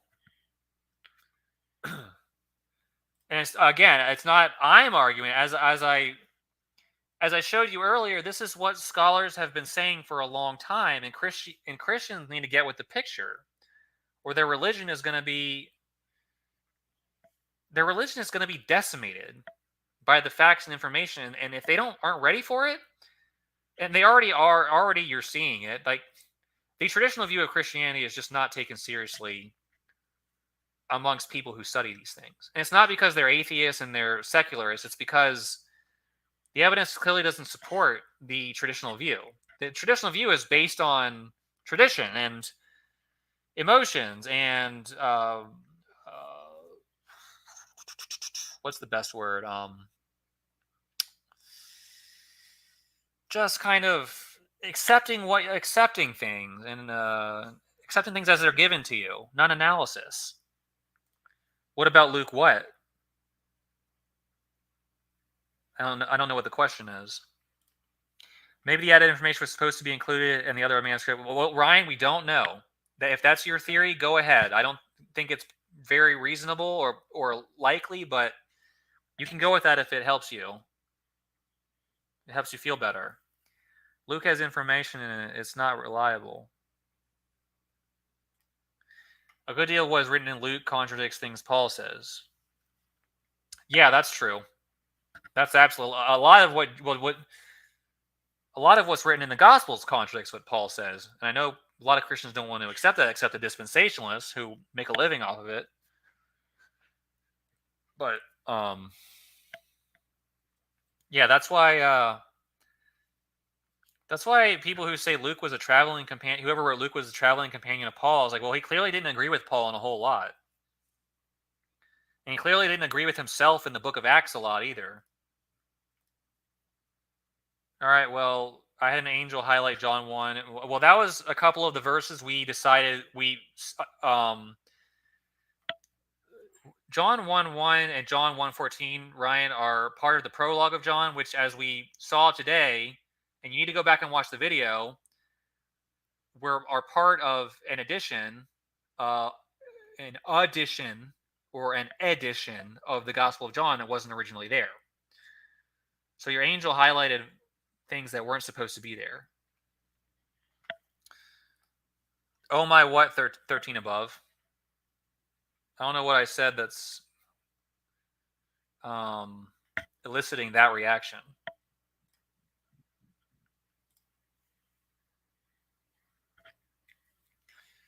Well, again, Ryan, you can believe that if you want.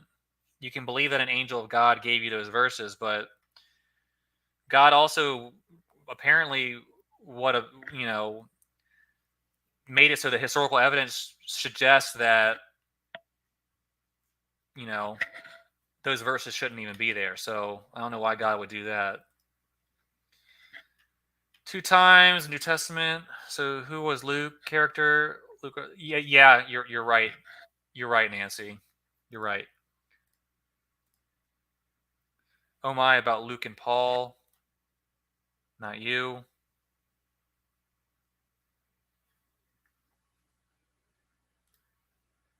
Why you trust these scholars? It's not that I trust them. It's that I'm considering what their arguments are. And the scholars know a lot more about the texts and the history and the manuscript traditions than the average person. So you can learn a lot from them. Even the atheist ones, even the Bart Ehrman types, they just know the information. So you can look at them and see, well, what are they saying? What is the information showing to them? And why are they coming to the conclusions they are? It's not like we trust them. It's like we a lot of it, honestly, I listen to them because I'm trying to figure out questions that I have. And I'm considering the various sources that are out there. And I think what these scholars say makes a lot of sense. Like some of these things I look at in the Gospel of John, and it's just like, what on earth is this? What is this? And then you see people who I disagree with constantly citing these verses. It's like, well, maybe these verses shouldn't be there. Oh, more than an angel. All right, well, that's your belief. I can't argue with it. You have your angel, Ryan. I have the evidence, the facts before me. I don't have. I would love it if your angel would come and talk to me, but he hasn't yet. So you just have, you have that, and I don't. You are trusting random men. No, I'm not. No, I'm not trusting them at all. I'm just listening to what they have to say and seeing if their arguments make sense. Scholars butcher reality. Some of them do. Yeah, they do. Yeah, that's correct. That's why we don't trust them. We just listen to what people say. See if it makes sense. Luke was a physician according to Paul. Yeah, but we don't know if that Luke wrote Luke and Acts. We don't. And if you looked at the information I presented today in my presentation, Papias doesn't seem to think Luke wrote Luke either, because Papias isn't aware of Luke in the mid 100s. So that's an issue. If the traveling companion of Paul hadn't written Luke by the mid 100s, then it probably wasn't written by the traveling companion of Paul. I'm not trying to be, rude or anything, but I just think that makes sense. Yeah, scholars make errors. No, I'm not. I'm not trusting them. I'm not trusting them. I'm listening to their arguments and seeing if they make sense, because they are presenting ideas to me that maybe I hadn't considered, and I'm thinking that maybe their evidence, what they're saying, is true. Has nothing to do with the scholars. It has to do with the information they present. The information they present is what I'm looking for. And I think the information they present is quite compelling and strong and explains a lot of problems I have with what current Christianity is teaching. It wasn't really part of original Christianity. It was added on later by people who lied. And apparently some people have bought into it. Too many people. Yeah, the laymen, we don't have the skills, but at the same time, we really shouldn't just trust them. We should just try to go by what we can verify. So I don't trust them. I don't just blindly accept what the scholars say. Like, so Ryan's right. The scholars get a lot wrong. I'm telling you, angel of God. Okay, Ryan. Why do you doubt angels? Because I haven't seen the angels that you talked about, so I have no way to verify if these angels are real or not, or what they said is. The angels apparently got this wrong. I'm just telling you, Ryan. You can believe otherwise, but I think the angels are wrong. Your angels. Doesn't make. We do. I'm not sure what that's a reference to. My position as well.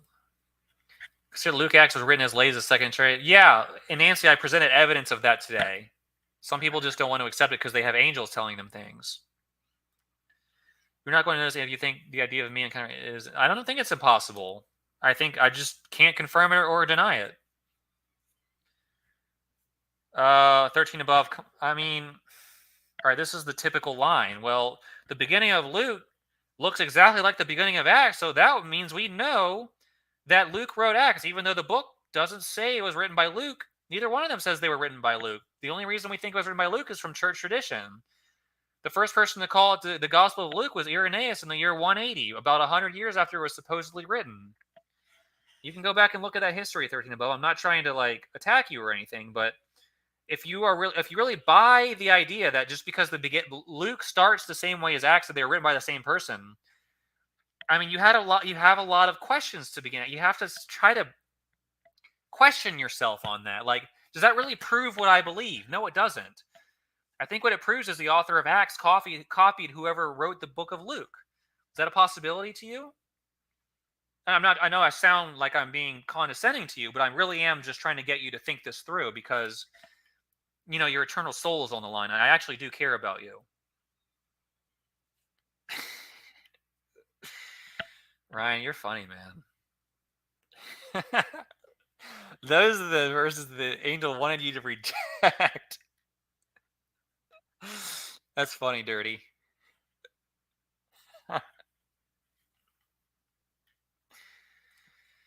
Luke. Wrong. Luke was written prior to Acts. Exactly. Okay. I agree with that. But, you know, wouldn't they have been written, first of all, wouldn't they have been written as part of the same work if they were written by the same person? But even if, right, that's what I'm saying. That whoever wrote Acts probably had access to Luke in front of him, and he wanted people to think that he was the author of Luke. So he was like, you know what I'm going to do? I'm going to make the beginning of my book the exact same as the beginning of the Gospel of Luke, and then people will think I am Luke. That's very possible. If whoever wrote Acts, if Luke was written first, that means whoever wrote Acts probably saw Luke. And if he wanted people to think he was Luke, he could have just, you know, started it off. Like I was saying in my previous work, dear Theophilus, these are the things that I would like to communicate to you about the hit, you know, and then go on from there. All he has to do is say, my dear Theophilus, you remember that what I wrote to you before? Well, this is another addition to it. So please, you know, it's me, Luke. I'm writing you another history here. I can see someone who isn't Luke doing that. Brian, you're funny, man. How do you call yourself a Christian and doubt angels still exist in human form, just like how they existed in the Bible? I never said I doubted that. I just can't know if your angels are that kind of angels. And by the way, humans are just humans. They're not angels. I think you're trying to say that the people you saw are angels. Okay, that's not an angel. I mean, yeah, like if you want to say all humans are angels, then you destroy the meaning of the word angel, because an angel is a spirit being. It's not a flesh and bone being. Like, if you want to say all human beings are angels in human form, then just call them humans. Don't call them angels. All right, let's read this 13 above, because you know I like you, 13. I don't want to argue with you, but I mean I don't want to like offend you or anything. But let's just read the book. Let's read Luke, because I did read it earlier, and remember you are kind of coming in the middle. You came in. You don't have the full context of what I said.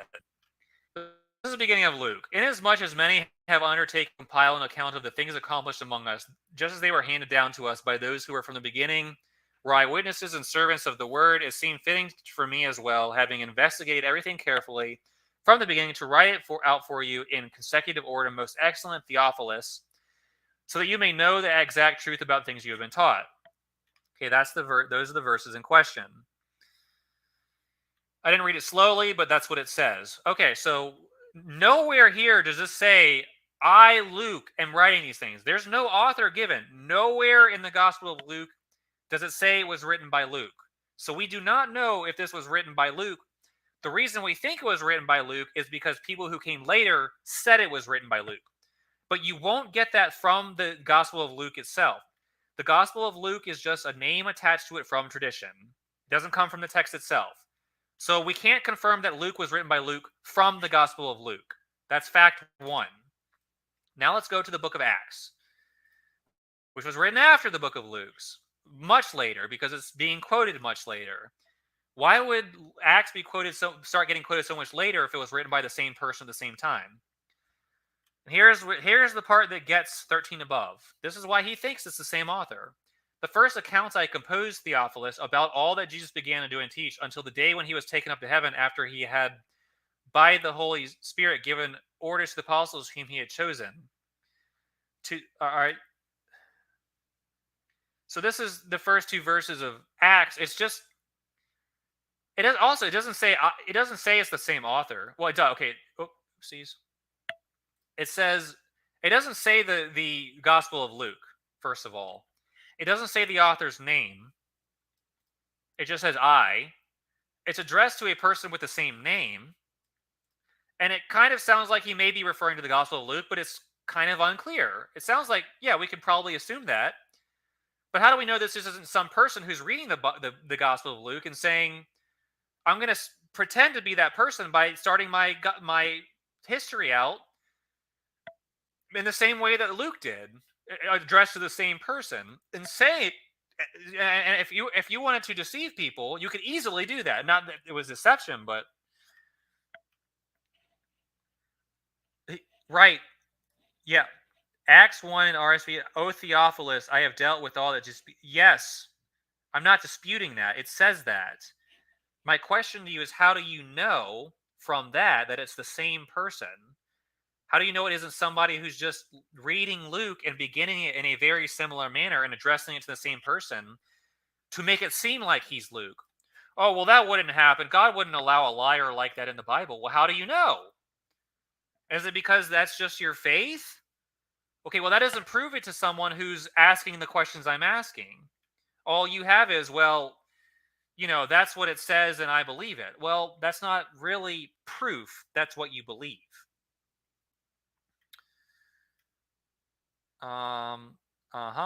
Yep.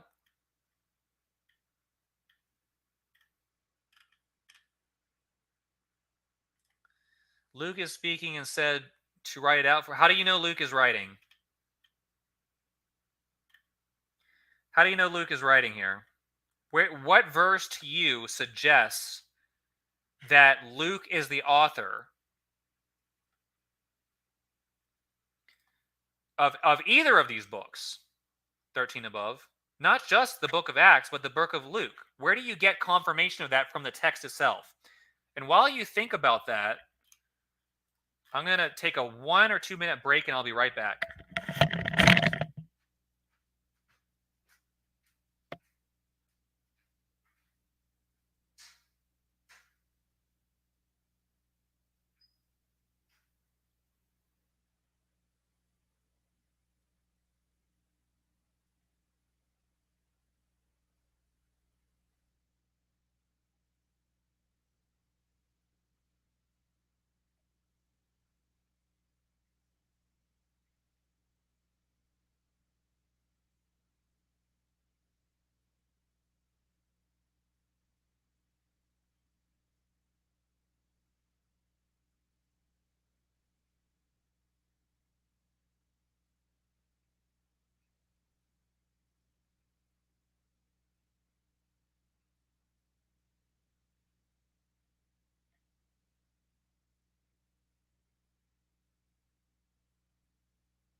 All right, I'm back. All right, where were I? 13 above. All right, now, why walk away from Christianity? Wouldn't it be better to try to find out what Christianity truly is instead of embracing a false idea of Christianity? You want us to, yeah, I'm going to walk away from the false idea of Christianity that is being presented, but that's not Christianity. I'm walking to Christianity. I'm asking what the true original Christianity was and what the source documents were.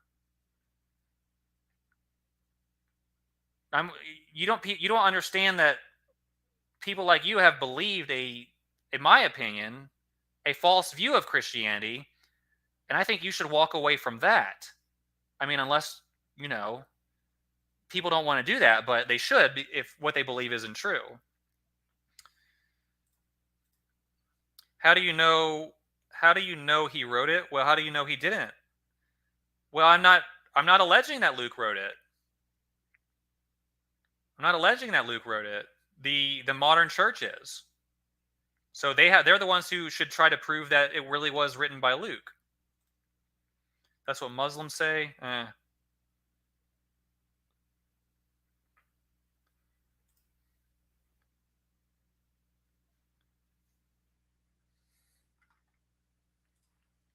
Show me what I should be walking away from.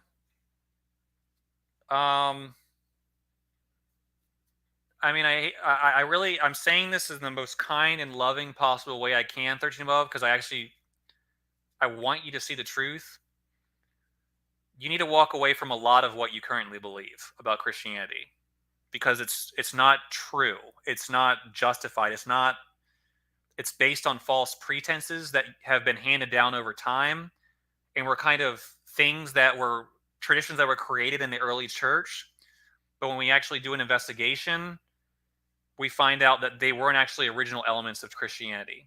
I'm trying to get you to actually come to real, true, original Christianity, but you have been presented a false idea of Christianity, and that is what you currently embrace.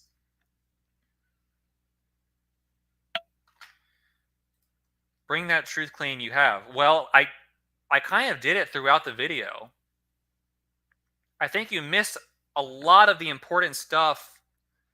Well, 13 above, go watch. I mean, you can go watch my, and I'm just recommending this to you. Look at my other videos, watch this entire video, go back and see everything I said, and then instead of just, seeing part of what I said and going by that, you will have the full context of what I'm saying, and then you will know why I believe what I believe.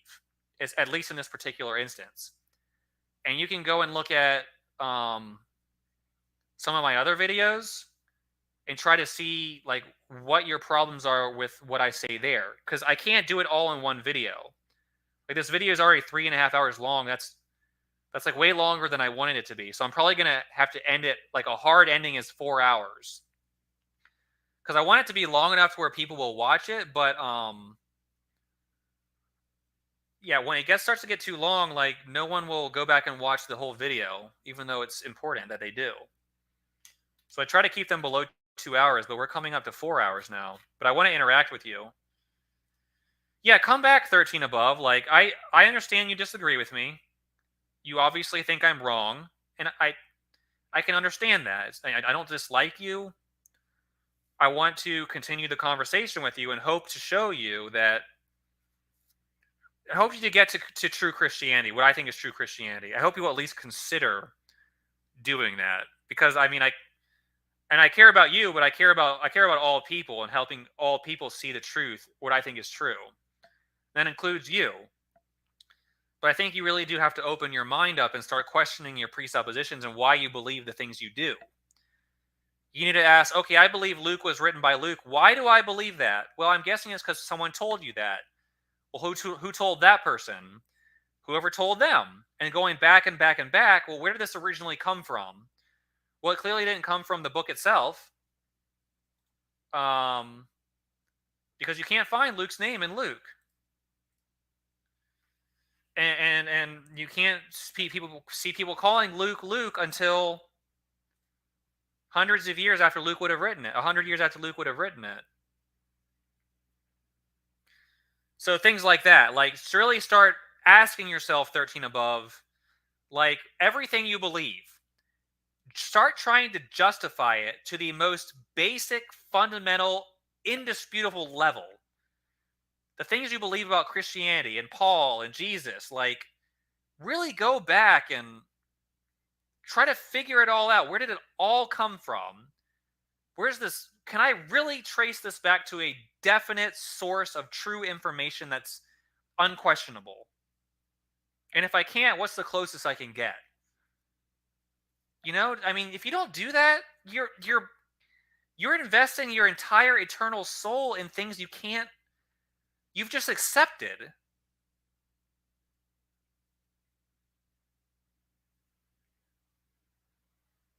I don't know if you're still there, 13 above. You might have left already. But that applies to anyone who might be watching this video.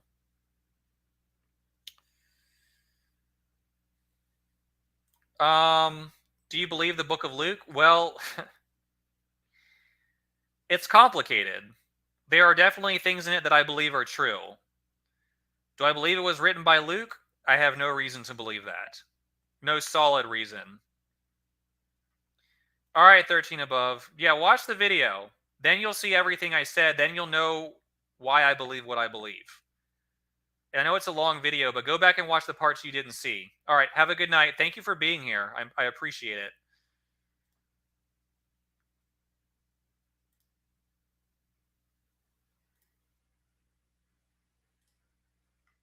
Aged out come in human form. What does that even mean? No, I don't. Angels can appear in human form, but I don't think real humans are angels. I mean, you could define them as such. Kind of, yeah, they are. But, like, why don't you just call them humans, Ryan? A human gave you... There's a difference between a human... You want to make it seem like an angel flew out of heaven and gave you this Bible tract. It's like, no, a human being gave it to you. If you want to think that human being is like an angel in human form, well, then I'm a human being in angel form. What's the difference between me and that person? How am I not an angel in a human form, Ryan? If all people are humans in angel form, then how am I not an angel? And I'm telling you, you need to question these things.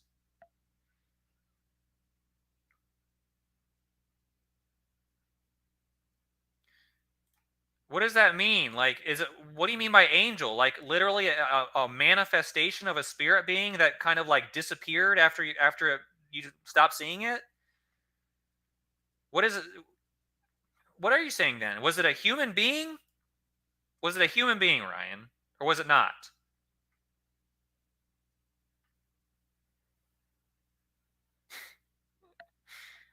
Oh, Ryan. I really, the thing is, I'm not trying to convince you you're wrong. If you want to believe that an angel gave that to you, go ahead. Go ahead, Ryan. I mean, that's a little bit...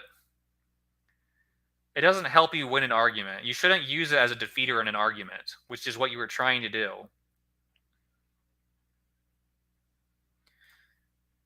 So, Ryan, are all human beings angels in human form? Yes or no? Or is there a difference between the angel you saw and a normal human? What is the difference between the angel you saw and a normal human being, Ryan?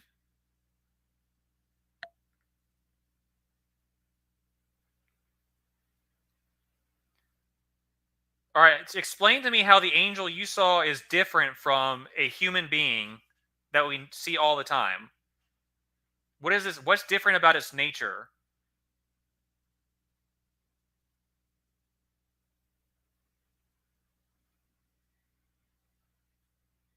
Nothing in appearance. Okay, well, what is different? Is it just like a spirit being that looks like it's a fleshly being, but actually is just like, if you touched it, your hand would go through it? Or like, what is it, like a ghost? What? You're not answering. Just answer my question. Is there a difference in the nature of this? Like, what is the difference in nature between the angel you saw and the angel that in a normal human being? I think it should be clear I'm wasting my time at this point, but nevertheless, kind of waiting to see if anyone else has any questions. Yeah, angels can. Yeah, that's an angel, Nancy. Angels can appear in human form. Trying to figure out but angels aren't human beings. A human being is not like an angel in the traditional sense. It can be considered an angel, but that's playing games with words. Like, when most people think of an angel, they think of what you're talking about, like an angel that like appears from heaven and then goes back to heaven. I think Ryan's talking about a person who was born a human baby and was just like any other person, but Ryan's calling it an angel. for some reason, because I guess that makes them feel like it's special. I don't know. The person was special.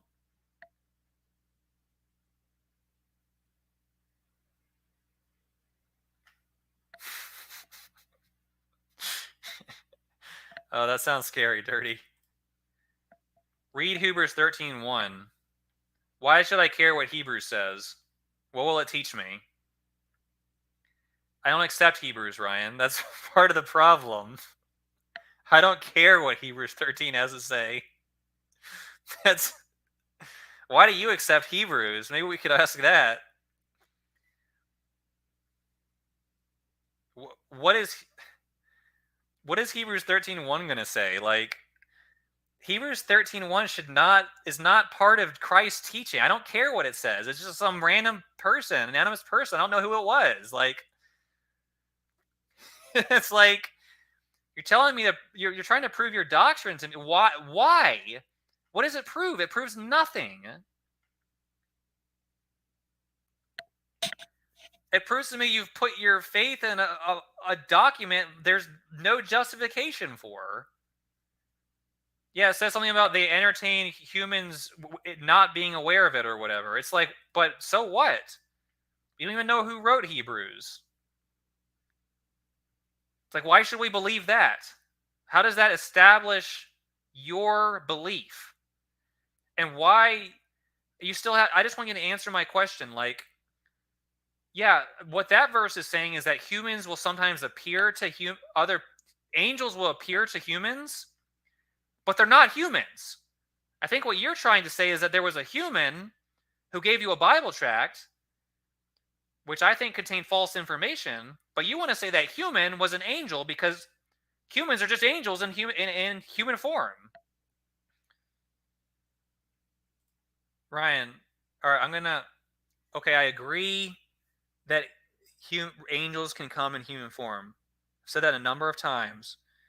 I want you to explain to me, do you think that there was a difference between the angel you saw and just a normal human being? Is it different from a human being?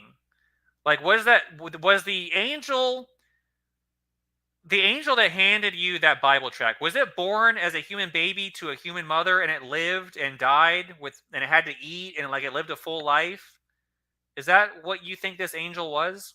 Or was it like an angel that appeared out of heaven and gave you the tract and then when you weren't looking it disappeared back into heaven? Which one, Ryan?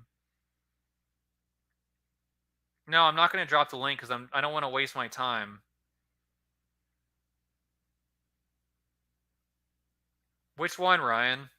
Which one is it? Is it the angel that appeared and then disappeared, or is it the angel that, or was it? No, I'm not dropping the link because I don't want to waste my time. Just answer the question.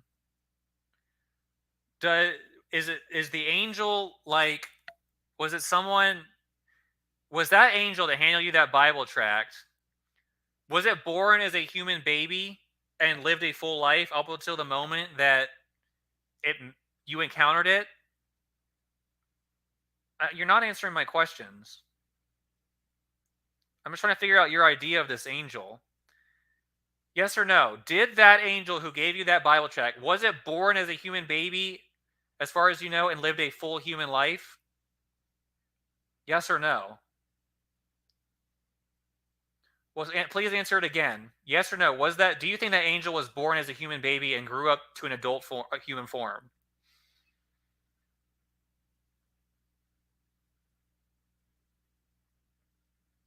Oh, okay. So no, it was not born to a human mother as a human baby. It was literally an angel that manifested as a human without any preceding form. It gave you the Bible tract, and then it went back to heaven. That's what you believe. Basically.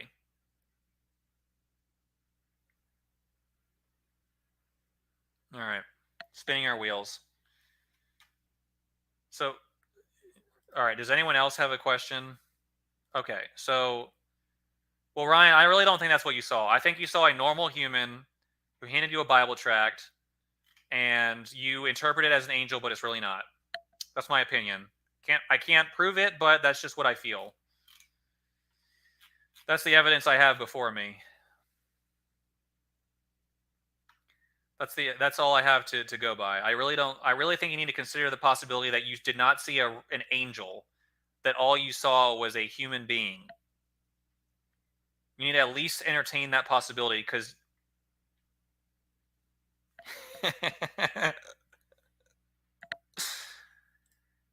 yeah, Ryan, I think you didn't understand what the angel was trying to tell you. I think Dirty Varmint has it right. It was trying to tell you what the wrong verses are. You have zero evidence. Well, you have provided me zero evidence to show me that I'm wrong. All you've said is you met a human that looked exactly like a human who handed you a Bible tract. And that happens all the time to lots of people all over the place, all over the world, every single day. And no one thinks it's angels. It's always human beings handing out Bible tracts. So you have shown me nothing that demonstrates that what you saw was an angel in human form. The only thing you've ever told me is you saw a human handing you a Bible tract that looked exactly like a human, and you never saw anything different. So I really don't feel like, you. What do you want me to do? I don't care what you do. I have you. If you have evidence that shows me it was an angel, I'd like to see it. But until then, I have no reason to believe your story. And I don't I don't see, like, you're trying to use this. You're trying to refute my arguments by telling me that you saw an angel. And it's like, I'm sorry, that is not in any way evidence that, okay, you can give your testimony. It doesn't, it's not a defeater of any argument, Ryan. It's just what you believe. You can't use it as an argument to defeat other people's beliefs. It may help you, but it doesn't win an argument. It doesn't win an argument at all. If you were to go back and demonstrate to me that these were part of an original manuscript of the Gospel of John, then I would believe it. You saying you saw an angel that highlighted these verses doesn't tell me, it doesn't do anything close to that. If you can go out in, like, to the Middle East or Europe or Africa and find a manuscript that's, like, dated to the first century that has these verses, that would prove me wrong. I doubt you would be able to do that. Probably be another scholar or an archaeologist or whatever. But yeah, that would be good evidence. Your encounter with a human being doesn't handing you a Bible tract that have said the same things for hundreds of years or 100 years about the Gospel of John and the books of Paul and the Gospel of Paul. Like, yeah, I have no reason to believe it's any different from all the other people doing that. All the other normal human beings. Okay. Yeah, you can believe you saw an angel. It doesn't win an argument. It doesn't refute anyone else's beliefs. Not even close. All right, does anyone else have a question? Because I'm done with Ryan's stories. Ryan, I hope you will, I hope you'll open your mind a little bit that what you saw was not an angel, and you're actually gonna have to look at the evidence and not use that to defeat everyone else's belief system. And you're really just lying to yourself. All right. Looks like yeah,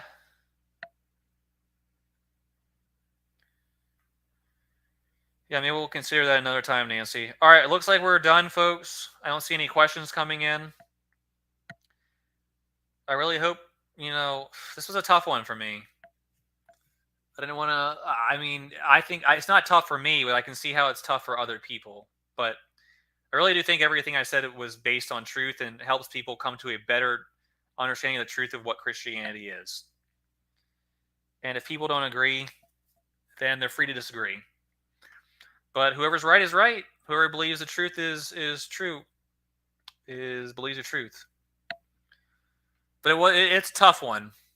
I can't imagine many people looking at this and being like, having an easy time accepting it. Thanks. Thank you, Dirty Varmint. I hope it helps people, though. I hope it was informative and it helped people. I think it's going to be really hard to move Christianity in the right direction and get people to wake up from all the lies that have been built up over the centuries. And I guess this little video is just my attempt to to do that. And over time, maybe more and more people will come to see the truth, and it'll be easier and easier. All right, with that, until next time, and I have no idea when that'll be or what I'll be talking about, but I hope to see you there. God bless, and I hope you come to true faith in Christ and in God. Amen. Goodbye.